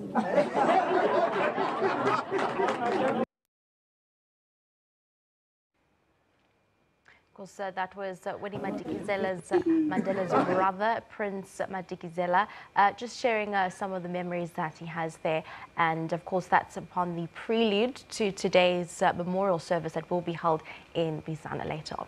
Yes, earlier on we saw President Cyril Ramaphosa addressing members of the Madikizela family as well as the people of the village where she was born. Really some interesting stories coming out, but also just once again showing the life and times of Mama Winnie Mandela Mandela. Definitely. Having a look at some other news stories making headlines this morning, we do know the Nelson Mandela Bay municipalities once again in the spotlight with a motion of no confidence in Mayor Athol Trollip. It is currently underway. Let's take a look at what is currently taking place. Realizing other issues that we as black people have had to bear the brunt of at this moment in 2018. Okay, I'm going to read two excerpts from a book about Mama Winnie, and I will start with the first one. Here she says, I became aware at an early stage that the whites felt superior to us, and I could see how shabby my father looked in comparison to the white teachers. That hurts your pride when you are a child. You tell yourself, if they failed in those 9 Xhosa wars, I'm one of them, and I will start from where those Xhosas left off, and I will get my life back. The world knows the life of Mama Winnie Mandela Mandela. The world speaks of her contribution in the liberation struggle against apartheid. In the same breath, the world, through right-wing media, is out to make a mockery of her memory. It seeks to villainize her and taint her and smear her beautiful legacy. Is this what they will do to us all women? We remember Mama as a freedom fighter, a fearless mother of the nation, who looked at oppression and fought it toe-to-toe. The same patriots she was fighting for now are mute. The same leadership of the ANC who she protected and was loyal to are silent. Is this what it means to be a female in this South Africa? This is the struggle that we continue to face. We face it in our homes, we face it in the workplace, we fight it in society on a daily basis. They may seek to obliterate all she has done. All they have done is to magnify the lioness that she was. Mama Winnie Mandela did not die. She multiplied. We are Nomzamo, Winnie Mandela. I'm going to read a second piece in this book that touched me. It says, I got more liberated in prison. The physical identification with your beliefs is far more satisfying than articulating them on a platform. I'm not saying that it is best to be in prison, but under the circumstances where it is a question of which prison is better, the prison outside or inside, the whole country is a prison for the black man. When you are inside, you know why you are there, and the people that put you there also know. Thank you.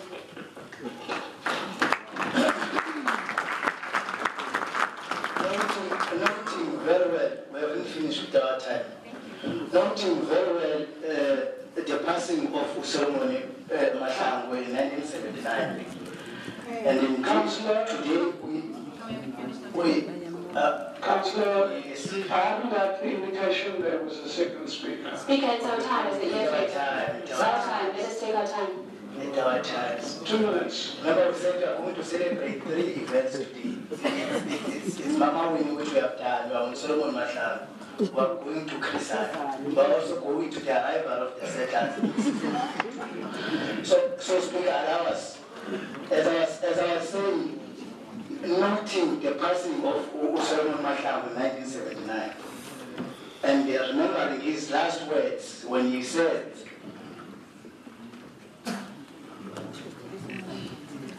when he says, Mama, tell them that I love my people, and my blood will nourish the thrills of freedom that today all of us were enjoying. And when we remind ourselves that this month of April, that it is not just a month, it is a month that it has to be taken serious. It's very worrying when we look into that flag just next to Mr. Mandela, that it is not on half-mast today.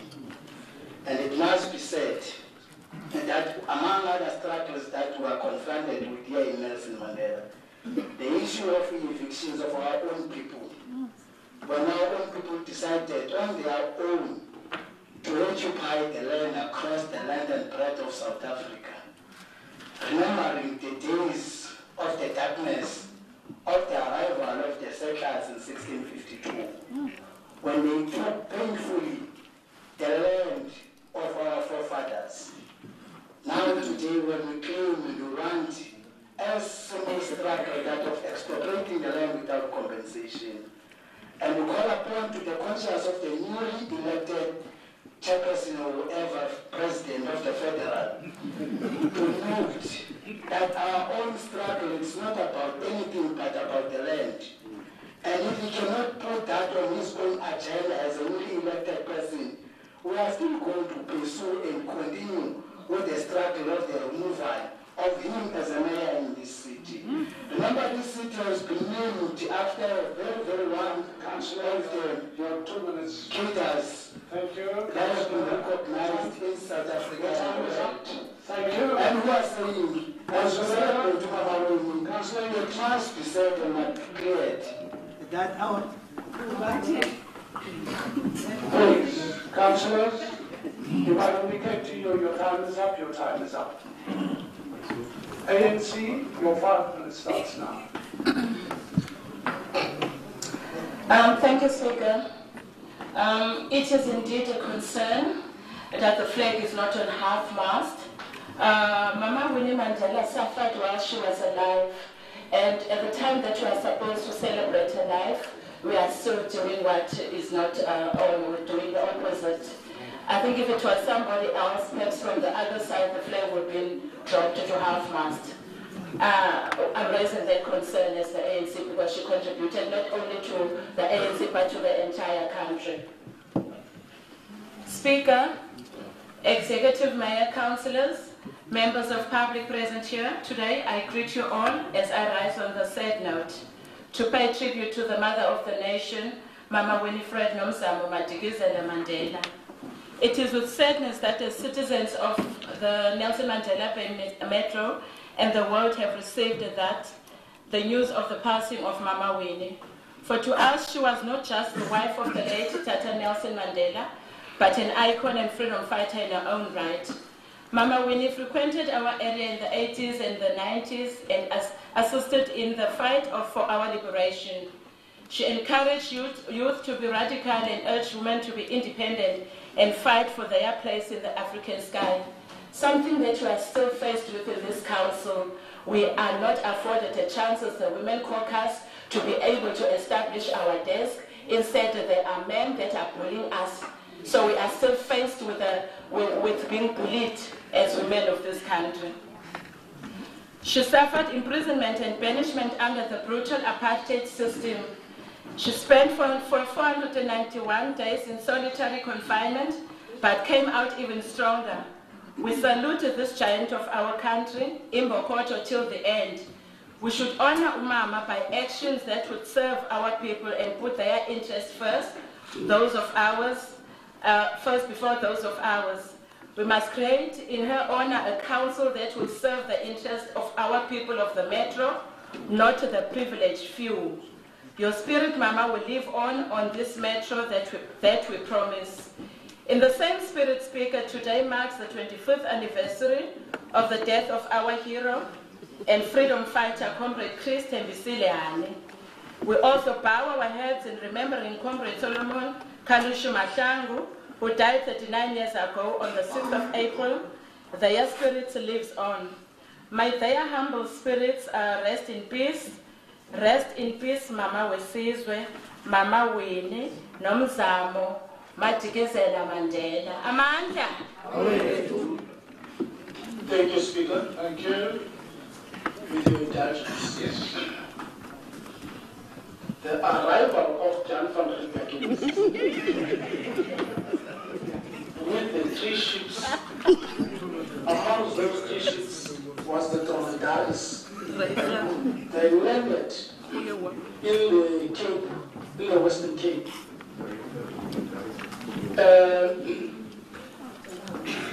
On their arrival, that's when problems started for South Africans, in particular the indigenous people of South Africa.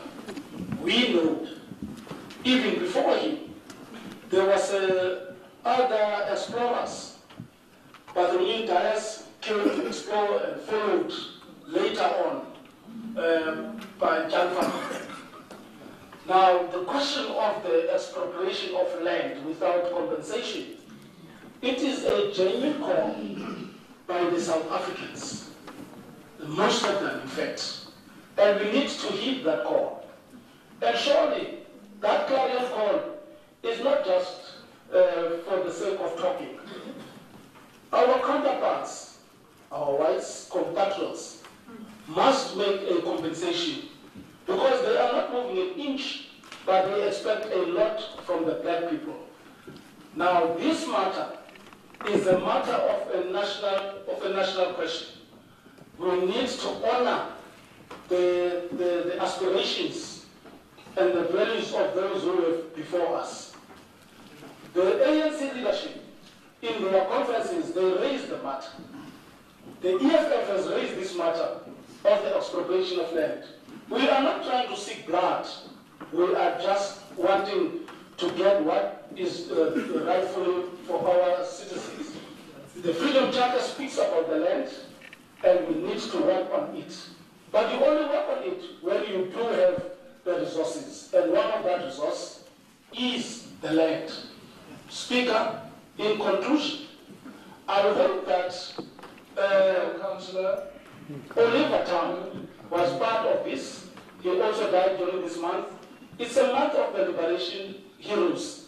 And with those few words, we will remember all of them, including that the whites must bring back the land. Thank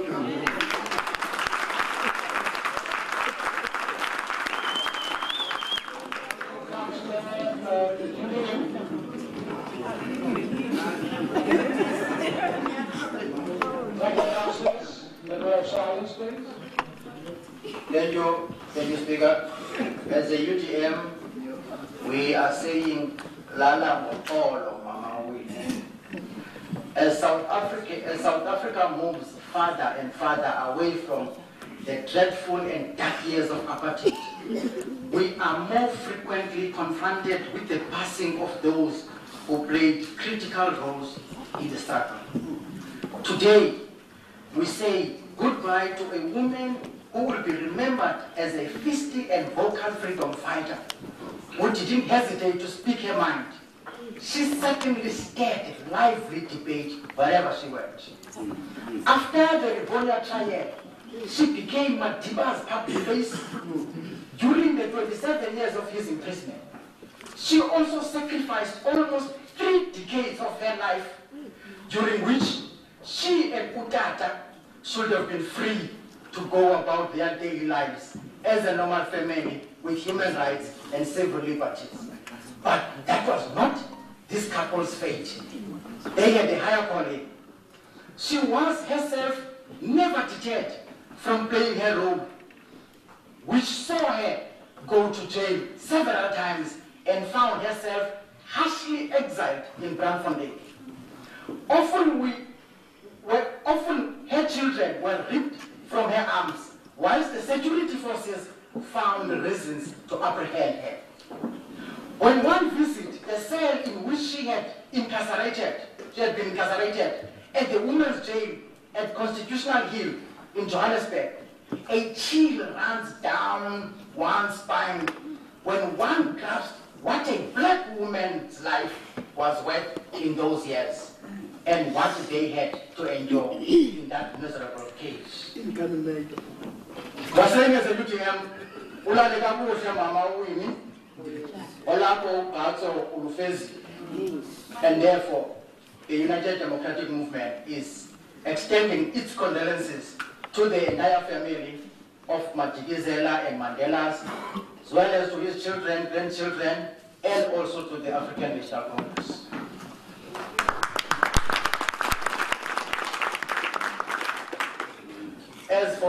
As for Chris Hani, Chris Hani was in fact the best friend of UTM president. We all know that Honorable Olomisa, he gave Chris Hani the shelter during those days.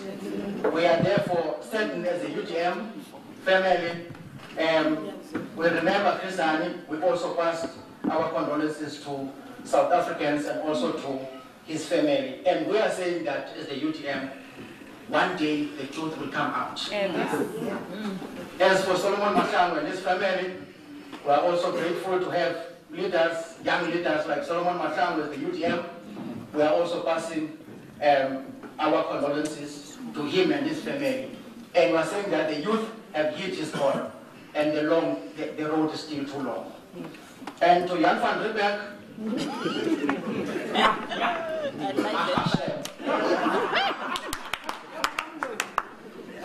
Thank you, Thank you, Speaker. Speaker, the ACDB conveys their sincere condolences to the family, friends, comrades, international community, and the members of the ANC on the passing of the veteran struggle star, Mama Winnie Mandela. Mama Winnie was a woman of strong courage.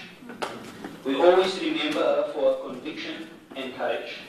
She was not intimidated by the apartheid government and security agents, and she also stood by her conviction and spoke her mind even in the most trying times at a great price. Her courage enabled her to stand in the force of prosecution and imprisonment. and to speak out in defense of her husband, the late former President Nelson Mandela, when he was in prison. In spite of all her shortcomings and mistakes, her courage made her one of the leading struggling icons that will be remembered for years to come. And as the ACDP will always remember her as a woman of strong conviction and of strong courage, who fought for the freedom of all people who live in South Africa. Thank you, Speaker. AIC. Thank you very much, Speaker. Speaker, before I just first need to say it loud that the Nelson Mandela Bay municipality is not an island. It is a city that is in South Africa. The passing of Winnie was declared by the president of the country as a state that she must get a state funeral. Now, it is worrying now that we notice that the issue of legs. And we would also be looking to see who's going to be held accountable for this. In coming to the issue, I would also like to add to the family of the Madikizela and Mandela, to the African National Congress, and say the best condolences on the passing of Umama Wesizwe. Indeed, a gigantic tree has fallen. Someone who was not afraid to speak truth to power, even in the height of the struggle against apartheid. She once said, and I quote, "I have ceased a long time ago to exist as an individual. The ideals, the political goals that I stand for, those are the ideals and goals of the people in this country." Today, Speaker, in our country, the question of land is one of the most talked about subjects. And Umama Winnie believed that the struggle was about the land. The return of the land back from those who had stolen it. She believed also that the ANC had over-negotiated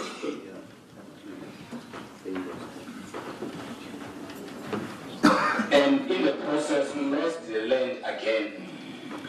She disagreed with many in the ANC on the notion of the willing buyer, willing seller, because she knew that our people did not have the capital of buying back the land that was stolen back from them. We therefore call for the speedy realization of the land expropriation without compensation in honor of this fearless and selfless fighter.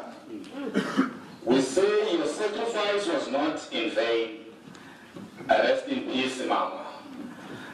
The passing of Ukrisani nearly brought a civil war in our country.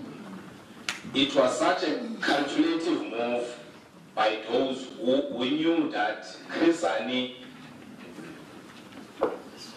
stood for what Krisani stood for. We therefore want to say we will forever remember Umthembu for what he did to our country, and we will never forget that. I thank you, Speaker.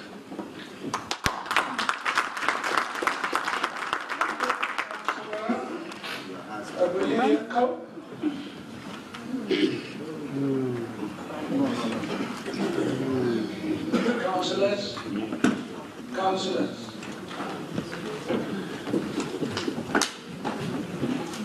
Thank you very much, Speaker. Speaker, only a handful of revolutionaries will be born in times of great tribulation. These revolutionaries have the will and strength to change the trajectory of the nation. One such a leader is the mother of the nation, the Congress of the heartfelt condolences to the Matigizela family. Your loss is a loss to all of South Africa. Winnie was and continues to be a symbol of the power of women. She was fearless in her pursuit for liberation. She took the fight to the apartheid regime. Even in the face of torture and character assassination, she never backed down. The apartheid regime feared her because they could not control her. They feared her because to them having a woman lead a revolution was a notion that they could not fathom. History will remember her as a warrior, a heroine, and a struggle hero, denied her rightful place by a system of patriarchy that refused to be led by a woman. The African National Congress denied her her glory, but history will judge them. Her body may be gone, but her spirit lives on in every young woman in our country. Her soul resonates with every mother, with every daughter, and with every woman leader in this country. She is indeed not gone. She is just multiplied. My only hope, Speaker, is that the fire she started continues to burn. For every woman in this council to stand up for what is right and not sit back when men try to destroy this very council that we sit in. It is our collective duty as women to steer this council in the right direction, to rise above the chaos and to lead. To the men in this chamber and this country, to you we say, Watindu Mfaz, Watindi Moboni. Rest in power, Mama Winnie. Aluta continua. The Congress of the People also remembers Chris Hani and Solomon Mashanga and hope that their blood will continue to nourish the tree that bears our freedom. Thank you, Speaker.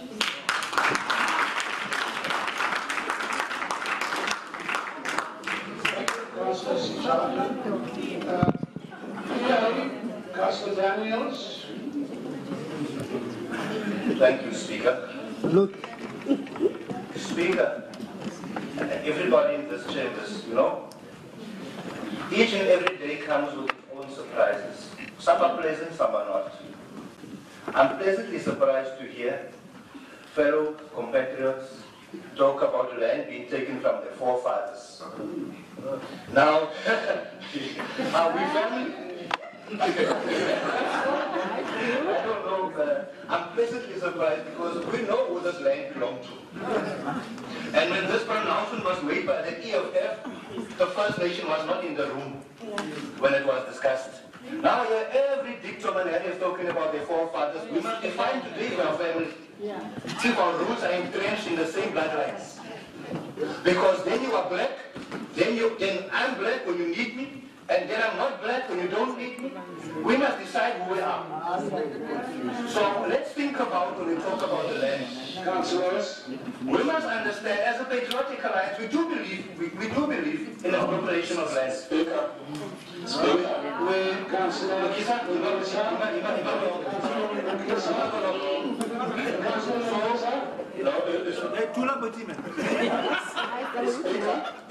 Councillor Lugisa, Councillor, listen to me. Councillor, listen to me. What? No, it's not working. Councillor Lugisa, you only raise your hand on a point of order. What? Tell me which rule did Councillor Daniels transgress? No.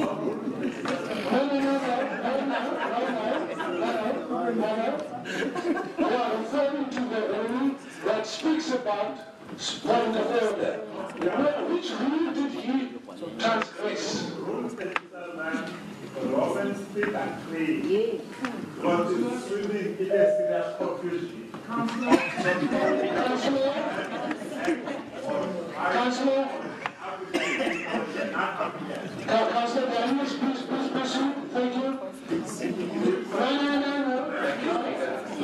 Thank you, Councillor. Thank you, Councillor Daniels, please proceed. Thank you. The Patriotic Alliance and the conference out in Ekurhuleni last year in May took a resolution that we do believe in expropriation of land without compensation.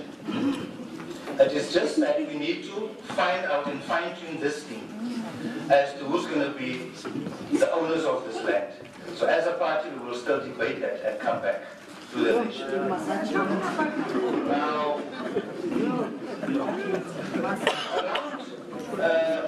the late Comrade Solomon Maslango, he went to the gallows, unfortunately so, because of the apartheid system that we had to endure. He was a great fighter. He will always remain a hero and a son of the soil of Africa, South Africa. Speaker, point of order. Now, Point of order, Speaker. Councillor Daniels is misleading the council. There was no conference. There was a meeting of two people. There was no conference. You guys mislead us and say there was a conference.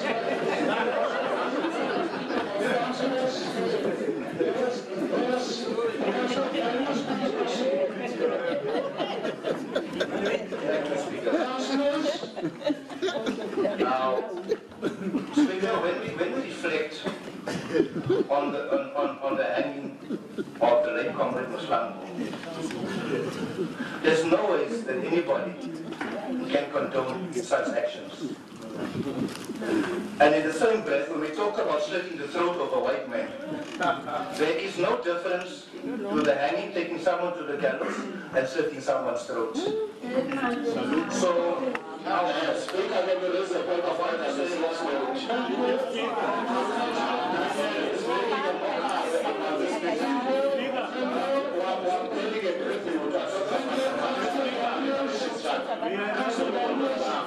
They cannot make comparison. Councillor Daniels is making a moment of possession. Please focus on your tribute. Thank you. Tribute on the Thank you. I do, Speaker. Speaker, Councillor Daniels is confused. He said so in his first statement. He is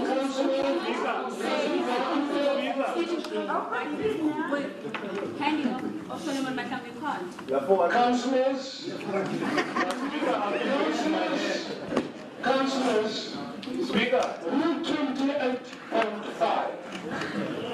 No councillor may interrupt another councillor who is speaking unless he's raising a point except to call attention to a point of order.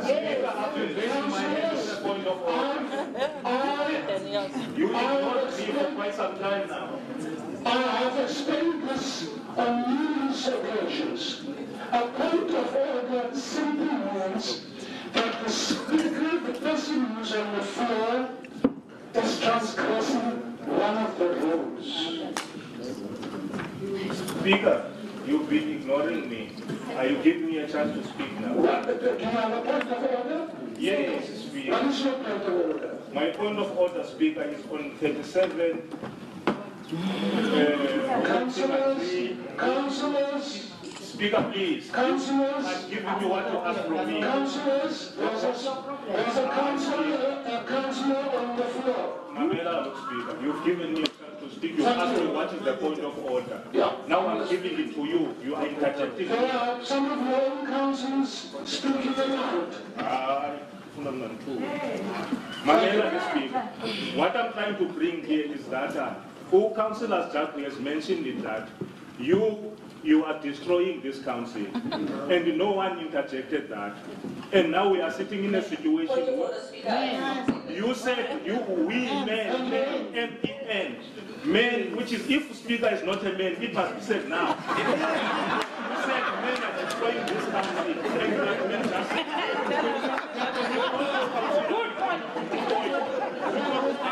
is not on the issue. We cannot be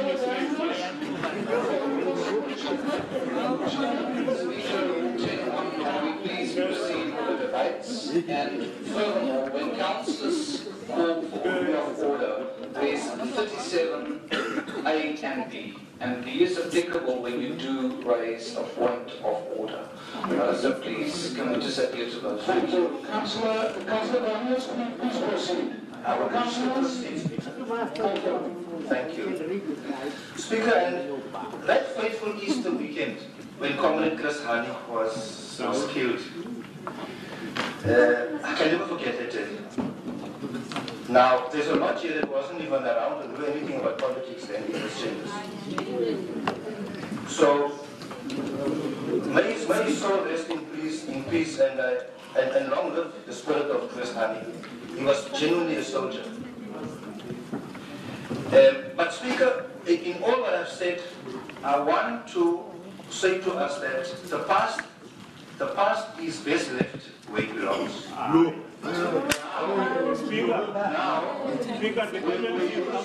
We use the past to reflect on, and we can learn from the past what not to do going forward. You're going to be pathetic to me.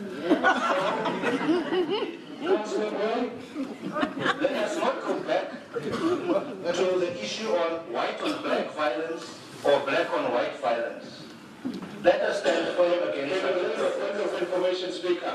Speaker, on the point of no white and black violence is Councillor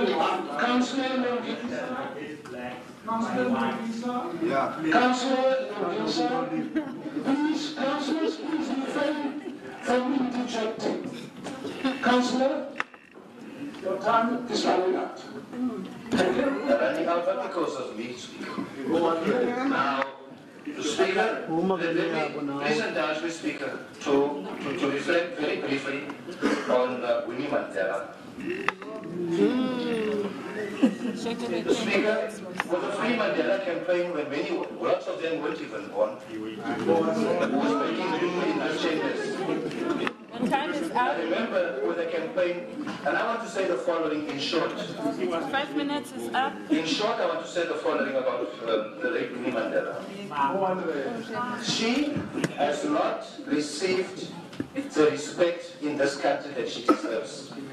Speaker. The late Winnie Mandela is the person responsible for having made Nelson Mandela the icon he became, because she was resilient, she was tenacious in fighting for liberation and freedom and equality in this country. And she kept the Mandela name and the flag high.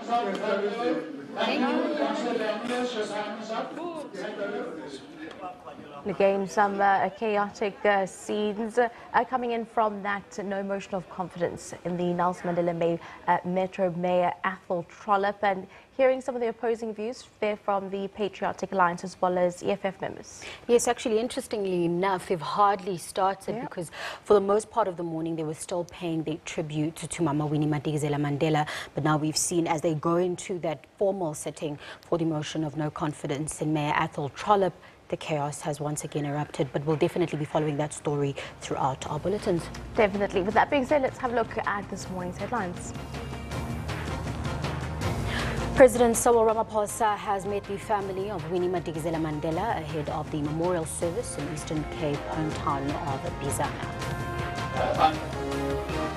The motion of no confidence in Nelson Mandela Bay's Mayor Athol Trollip is underway after a chaotic sitting 2 weeks ago.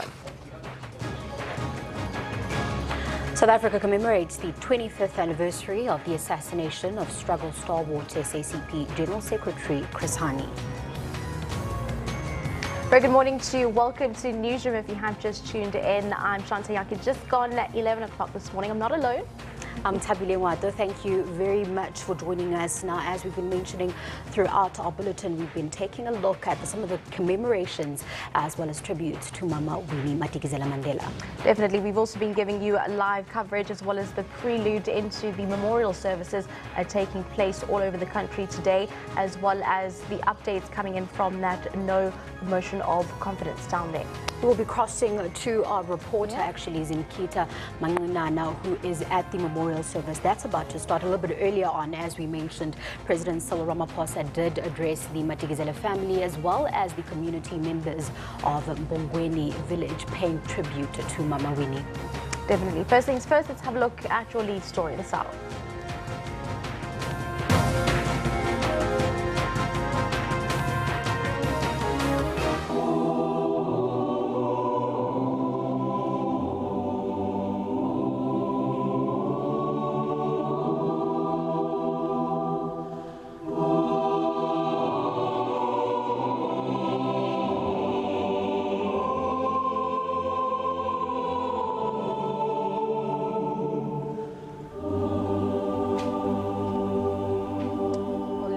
President Ramaphosa has visited the Madikizela family at Mbongweni village in the Eastern Cape, the birthplace of the late struggle icon Winnie Mandela.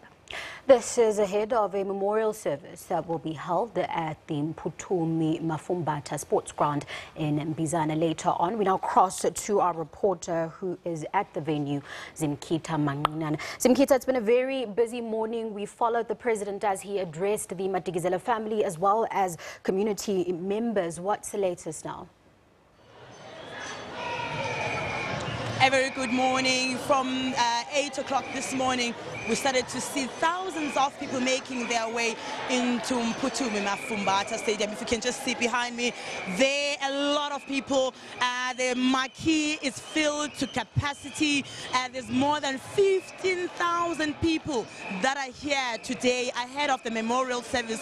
Earlier, we saw the president of the country, Cyril Ramaphosa, visiting Mbongweni village where Mama Winnie Mandela was born, to pay homage to that family, and he is on his way now to Mphuthumi Mafumbata Stadium. If I can just hear now, there's a lot of cheers outside. It could be that he is already making his way inside the stadium. If my cameraman can just pan to the left hand side, we're just going to speak to a couple of people that are here. No, you are one of the residents of Bizana. You are here this morning to say, what is your message to Mama Winnie? Umama wethu sizothi ahambe kakuhle singabantu basemampondweni eBizana, iSouth Africa yonke ilahlekelwe nabantu balapha ekhaya kokwaba umama silahlekelwe, sizocelebrate ubomi bakhe sithi ndlelandle kumama wesizwe. There you have it, a lot of people that are here, young and old, and even school children are here today. We're expecting that her life will be celebrated in many ways. We have seen a lot of churches here. We have also seen traditional leaders. So a lot of excitement amongst people. It's back to you in Johannesburg. Thank you very much, Zimkita. Now, she was giving us the latest from that official memorial service that's going to be taking place. As mentioned earlier on, President Ramaphosa will be arriving there any moment now, because earlier on she was with the family. Definitely, and of course we do know that today is also the 25th anniversary of the assassination of the struggle stalwart General Secretary of the SACP, Mr. Chris Hani. We will also be crossing live there to the visuals there, as well as the commemorations that will be taking place in honor of Mr. Hani. Let's cross over there now live as we bring you the live visuals and live coverage as we take you through the commemoration, the tributes and the honors that will be taking place today of Mr. Chris Hani.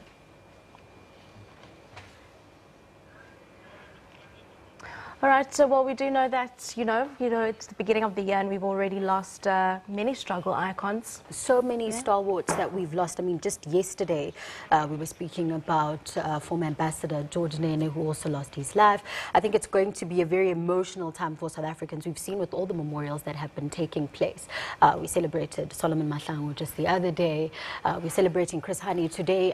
As we continue to celebrate Mama Winnie Mandela, it's certainly an emotional time for South Africans. Actually looking at social media, people saying we've just lost so many people. Yeah, we definitely have. And the big question we've also been asking, what do our late struggle icons leave behind? And do we only remember the work that we've done and acknowledge the work that they've done after they've left this world? And I think the sentiment that keeps coming about, especially when we look at Chris Hani, is that he was radical, he was militant, and he always stood up for what he believed in. You know, one trait that Mama Winnie is also celebrated for. So you can see that kind of line of leaders. But we're going to cross now to that 25th anniversary commemoration of Chris Hani's assassination. Let's take a look. Fellow councillors, let me also acknowledge the presence of the ANC Regional Secretary, Comrade Teliswa Mkweba, and the ANC Treasurer, Comrade TK Ngeza.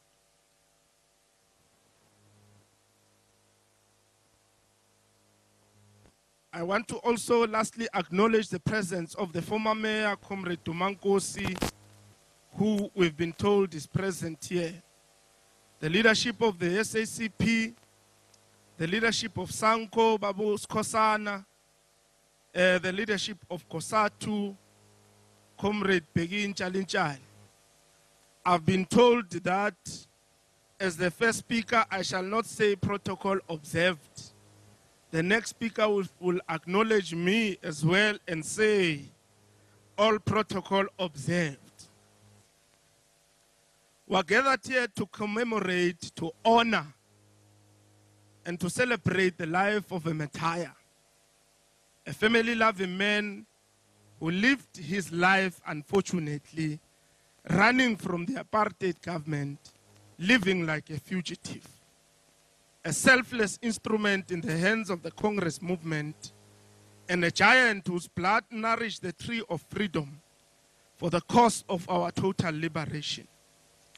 We're gathered here at the gravesite of Martin Hani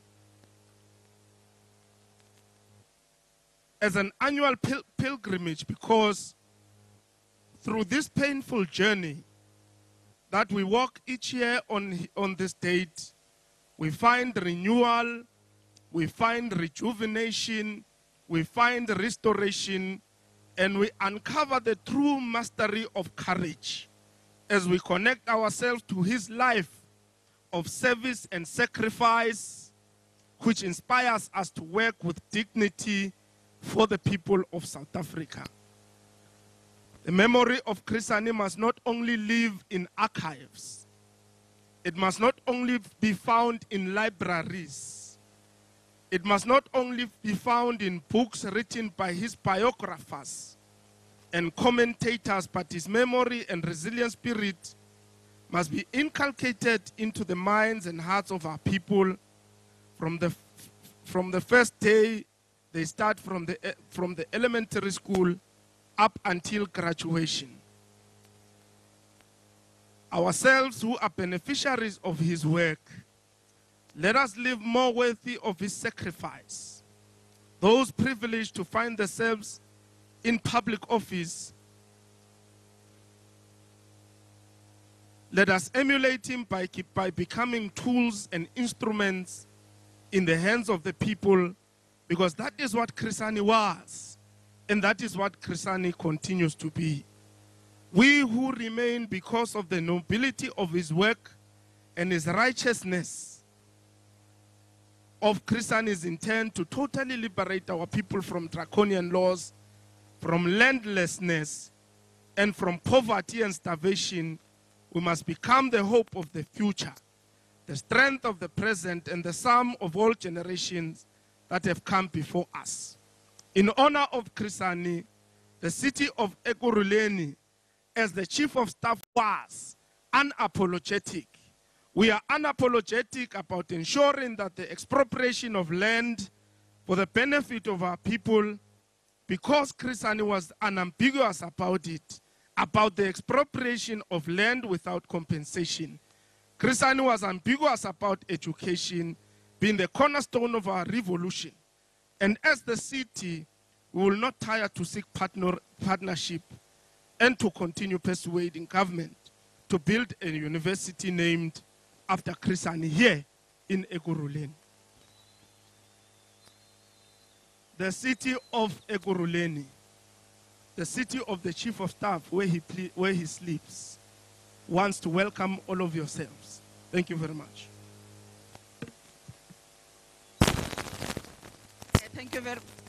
Thank you very much, MMC.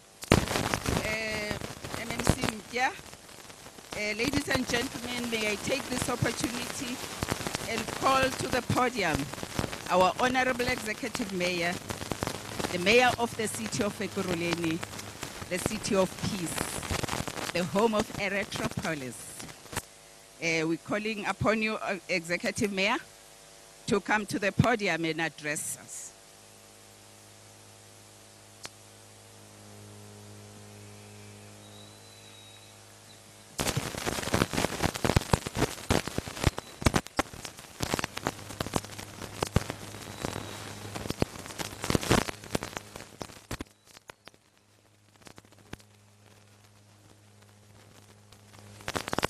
Thank you very much, comrades.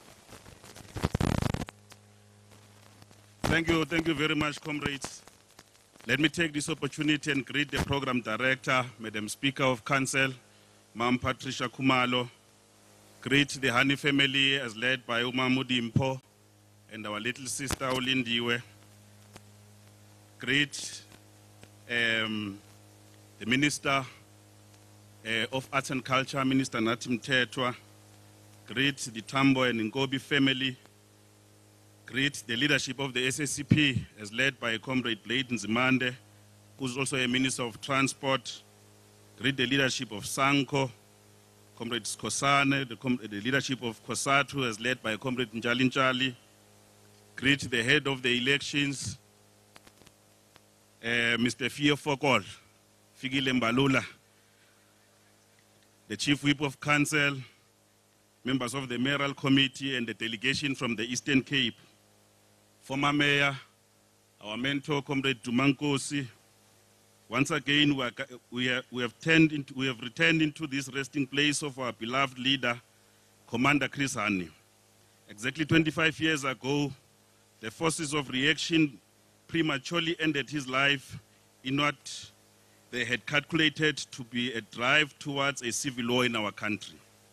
Since that fateful minute on the 10th of April 1993, the democratic forces of South Africa have maintained the momentum to honor the memory of Commander Chris Hani by pursuing the cause of justice and peace, truth and reconciliation.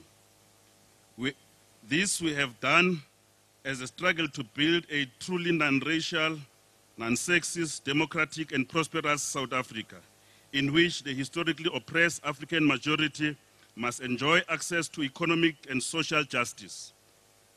But today, we return to this resting place of Comrade Chris Hani with a bleeding heart. We carry with us a heaviness of the loss of the mother of the nation, Umama Winnie Mandela, whose historic meaning to the struggle and the masses of our country is closely tied to that of Comrade Chris Hani, but equally tied to the people of Ekurhuleni, as we know the contribution that he has made here in the area of Ekurhuleni, in particular around Thokoza Polar Park, and the contribution that she made to make sure that there is peace during violence in our area here in Ekurhuleni. Today we have come to remember Chris Hani, just as we mourn the passing of another political personality who inspired a similar spirit of defiance and resilience amongst the youth of our country during the deadly days of apartheid repression. The curtain of history is closing down on the generation of the principled, militant and uncompromising leaders of our people. In life, they serve as a recognizable and relatable symbols of resistance who stared at the enemy straight in their eyes, reminding him that evil shall never triumph over the determination of our people.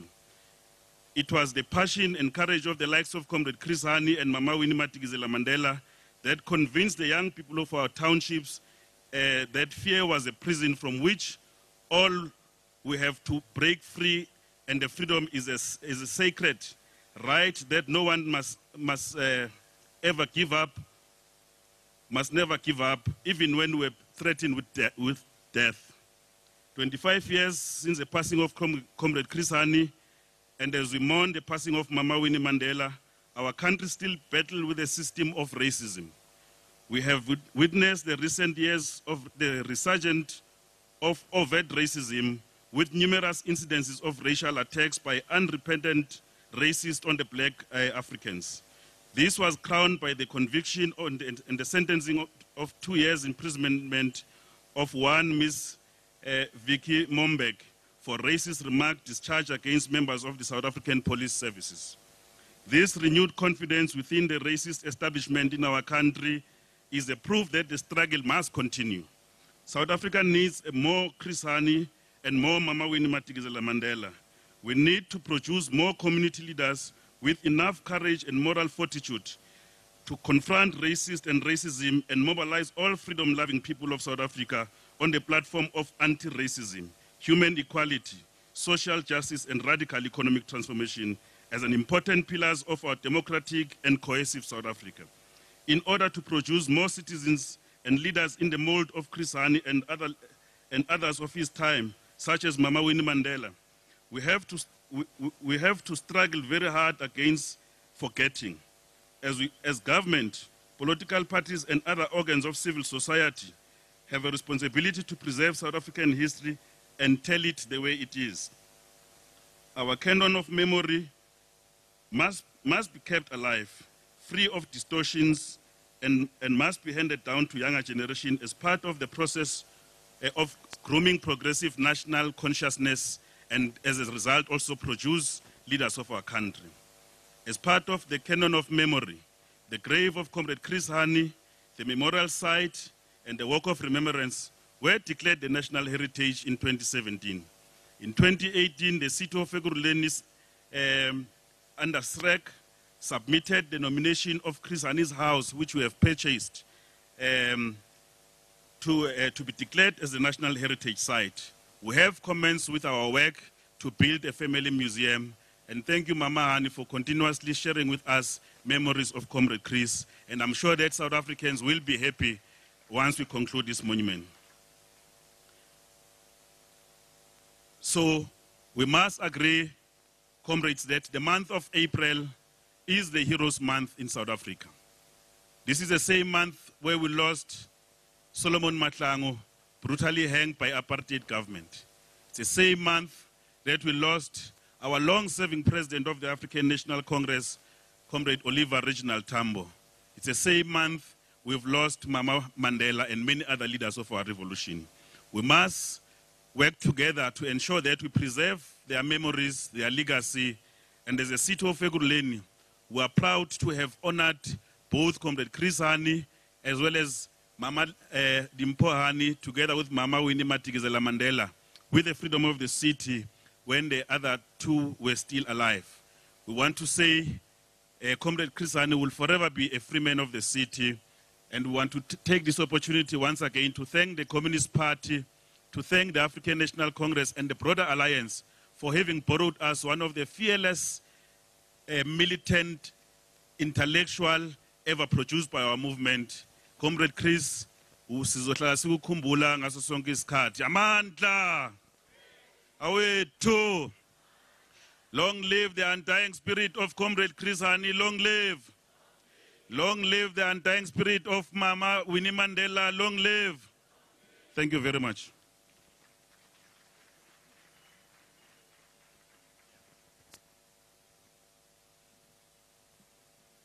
Thank you very much, Honorable Executive Mayor.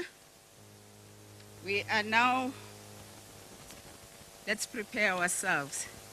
This event is about Comrade Chris Hani, a gallant freedom fighter, a fierce opponent of apartheid, the Chief of Staff of Umkhonto weSizwe, the General Secretary of the Communist Party, a husband to Dimpho, and a father to his children. Comrade Chris Hani was assassinated on the 10th April 1993 here in Don Park.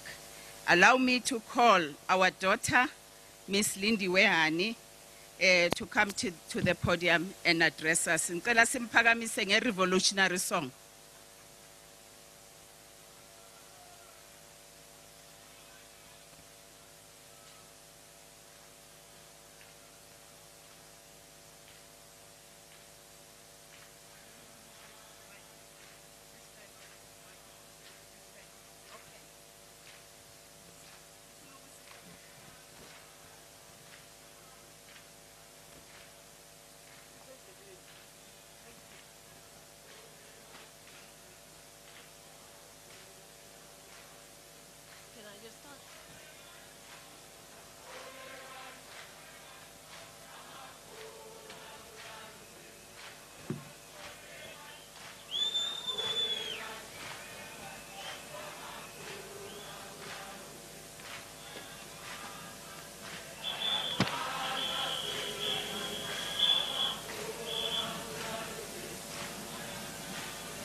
Thank you.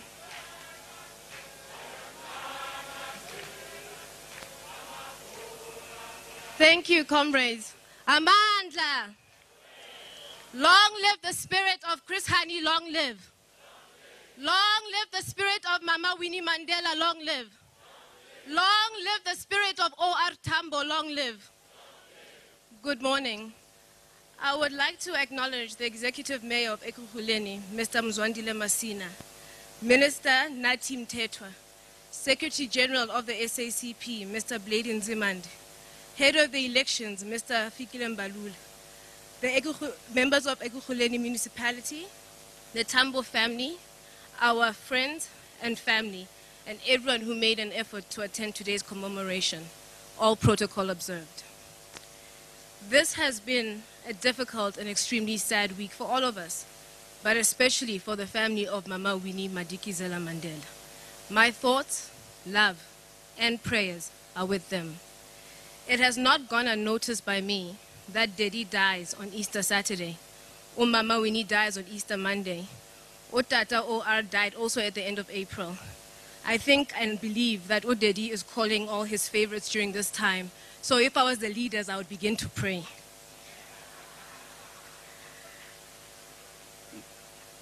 My father loved Mama Winnie, and she loved him as well. As a child coming to South Africa from Lesotho, it was incredibly overwhelming. We didn't know what to expect, and there was some anxiety when our parents told us we would be staying with Mama Winnie and her family in Soweto. This was not a stranger's name. We grew up hearing about Mama Winnie, and you could hear the love and respect in my father's voice when he spoke about her. We would be shown images of her, and just like every single person, I was mesmerized by her beauty, but more especially by her strength. Her name would come up when Udedi would tell his girls that there is nothing we cannot do once we put our minds together, and that we are just as strong and powerful as boys, if not more so. And she would be illustrated as that example. Driving into Soweto and finding our way to Orlando, the knot in my stomach intensified. As we drove through the streets of history and turned the corners of promise, we reached Mama Winnie's house. I could not tell you what she was wearing that day, but I can tell you that I was wrapped up in the biggest embrace. In her signature rasp, she told me, "Darling, call me Big Mommy." She proceeded to introduce my sisters and I to her grandchildren, who equally swept us up in welcome. This was a family used to enveloping people up in genuine love and affection. It felt like home, so much so that my late sister Kwezi broke protocol and acted the way my father used to say, heathenish, and began to believe she's a member of the family and fought with some of the grandkids. There have been so many things said about Mama Winnie this week that honestly I have found quite unpalatable. Whether it's in the media or leaders, even by those that feel they are defending her. Mama Winnie does not need defending. Her actions are the reason that I can stand here as an independent, strong, and unapologetic black woman. Not only did she keep the home fires burning, she collected the wood and she lit that fire. She was fearless.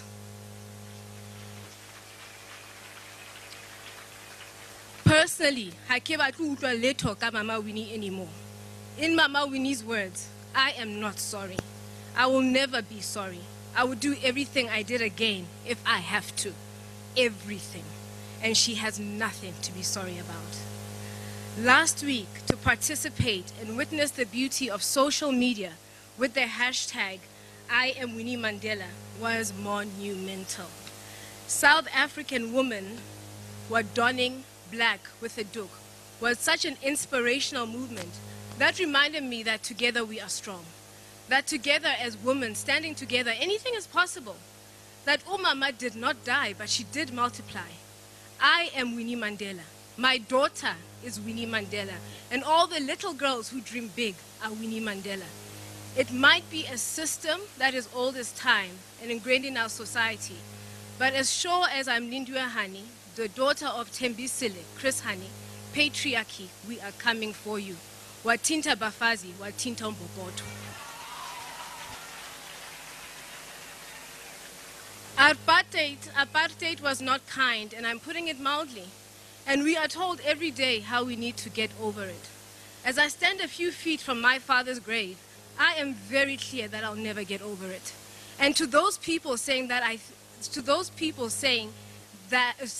particular thing we should get over it, I think they need to exercise a whole lot of empathy, sensitivity, and just take a step off that pedestal of privilege to acknowledge and accept what we went through.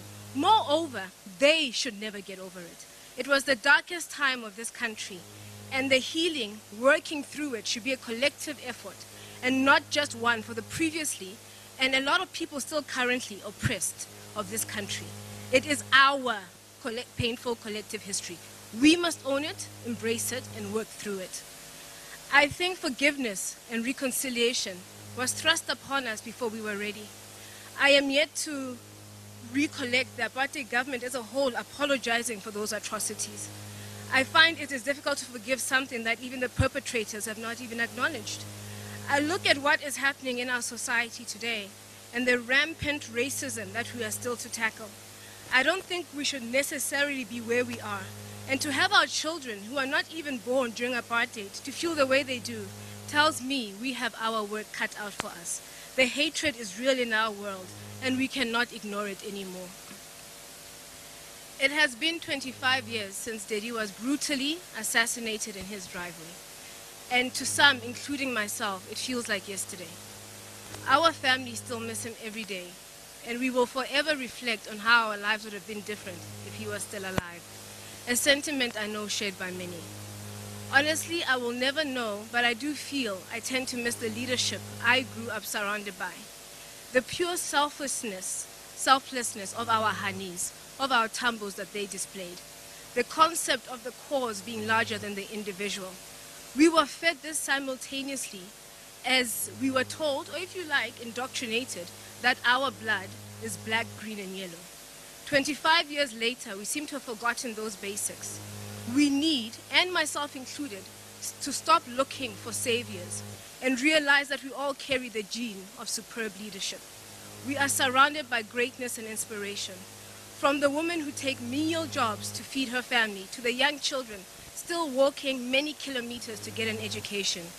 We are the ones to lead our beautiful country to the kind of future we want to see. This past year, I have publicly shared my story and opened up mine and my family's lives. I have shared my demons, pain, and joy, and how it has felt to grow up as Chris Hani's daughter. I am beyond humbled at the love and acceptance I have received, and I want to thank the South African people from all walks of life who have embraced me with no judgment.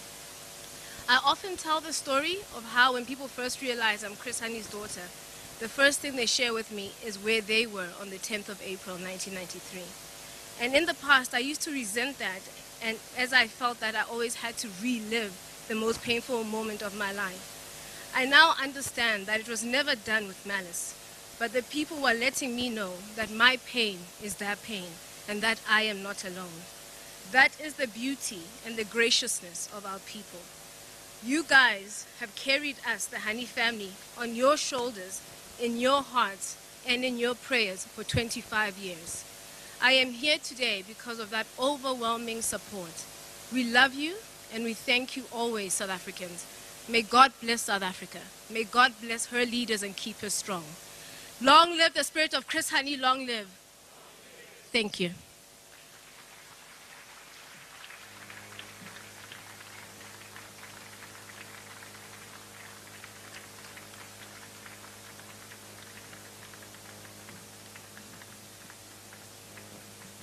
Thank you very much, Comrade Lindiwe,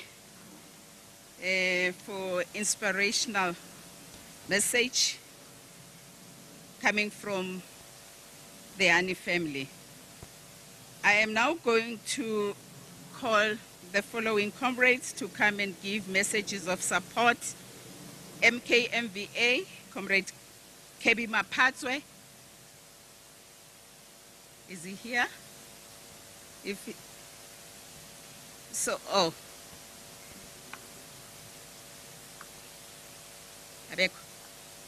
Oh, okay. Then I will call upon a representative from Senko.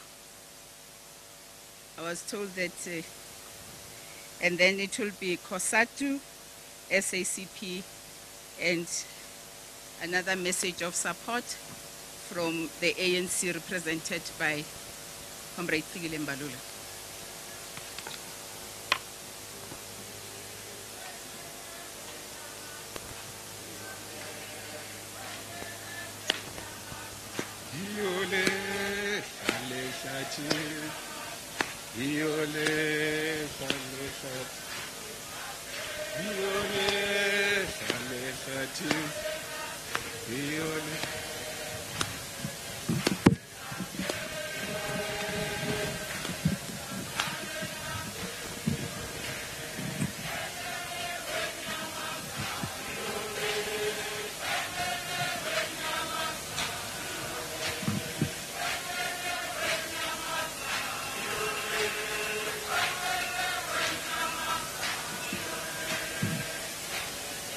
Mandla.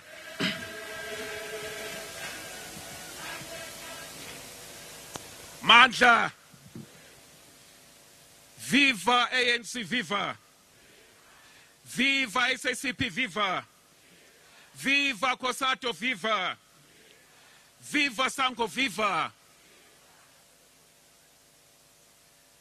Program Director, Party Shallow, thank you very much. Medi Hani and the little daughter Lindiwe.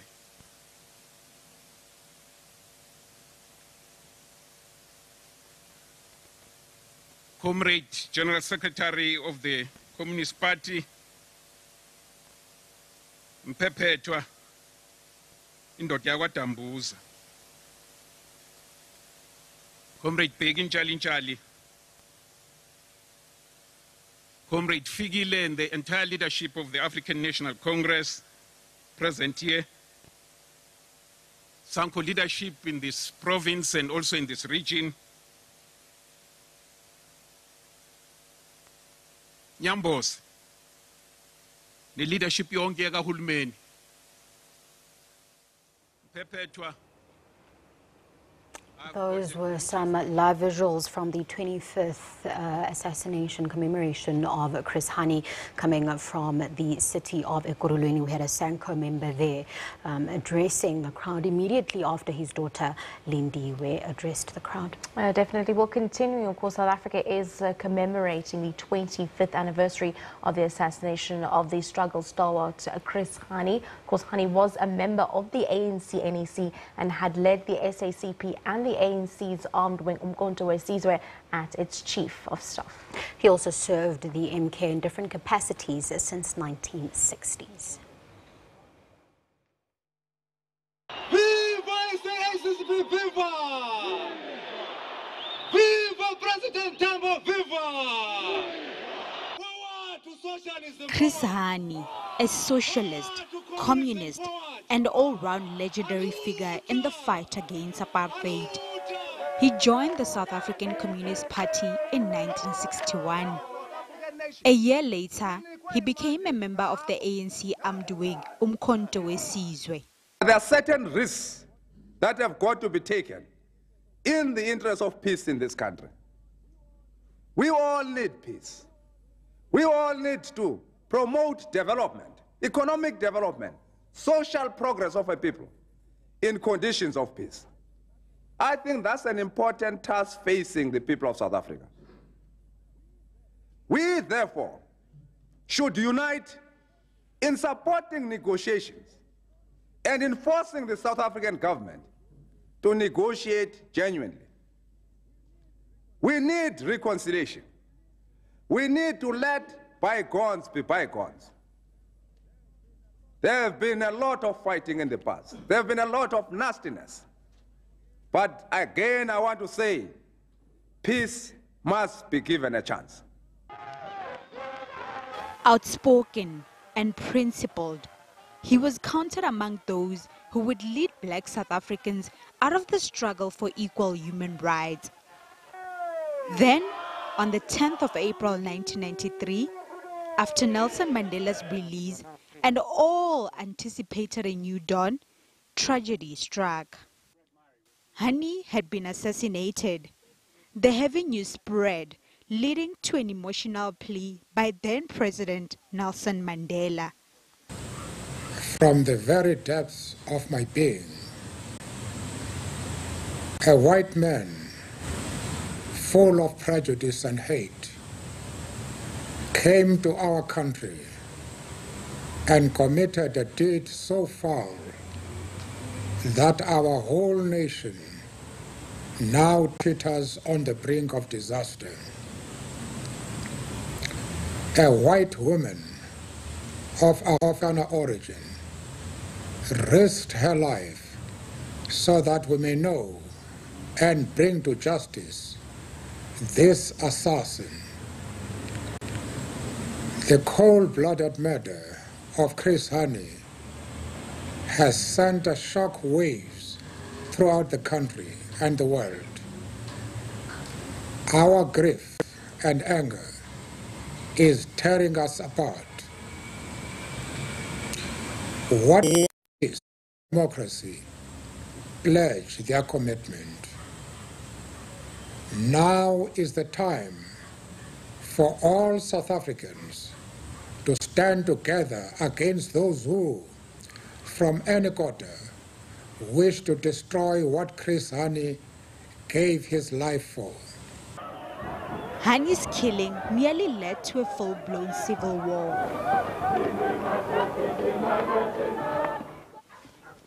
Hani was killed by Polish immigrant Janusz Walus with the assistance of former Conservative Party member Clive Derby-Lewis. Had it not been for the diplomacy of Nelson Mandela, Hani's murder may have kept the country divided for years to come. Hani is also remembered for his ability to soothe tensions within the more radical elements of the ANC. I should meet the government and discuss a whole range of issues with the government here, because there are common areas of interest between the government and the African National Congress. We are all involved in the destiny of our people. And in a way, though using different strategies, we are concerned about the liberation of the country. Because the people of the Transkei are intertwined, or rather interconnected, with the problems of the whole country. They are an oppressed people. They don't have political power in the whole of South Africa. They are economically exploited and therefore crave for economic emancipation. This government has taken important steps in its contribution to the struggle of our people. It has unbanned the African National Congress, the South African Communist Party, the BAC, and other banned organizations. And as we speak today, the Transkei, unlike South Africa, can boast that it does not have political prisoners. This is a tremendous achievement of this government as well as the people of the Transkei. And to keep his legacy alive, today SACP General Secretary Blade Nzimande and other alliance partners from the ANC, COSATU and SANCO are addressing the main commemoration event at Hani's gravesite in Boksburg. The Communist Party says the commemoration will be centered around their opposition to Walu's parole. Indeed, that was just a short clip, a documentary showing the life and times of the legacy that Chris Hani leaves behind. Now back to one of our biggest stories of the day. We go back to Bizana in the Eastern Cape now for that main memorial service for Mama Winnie Mandela.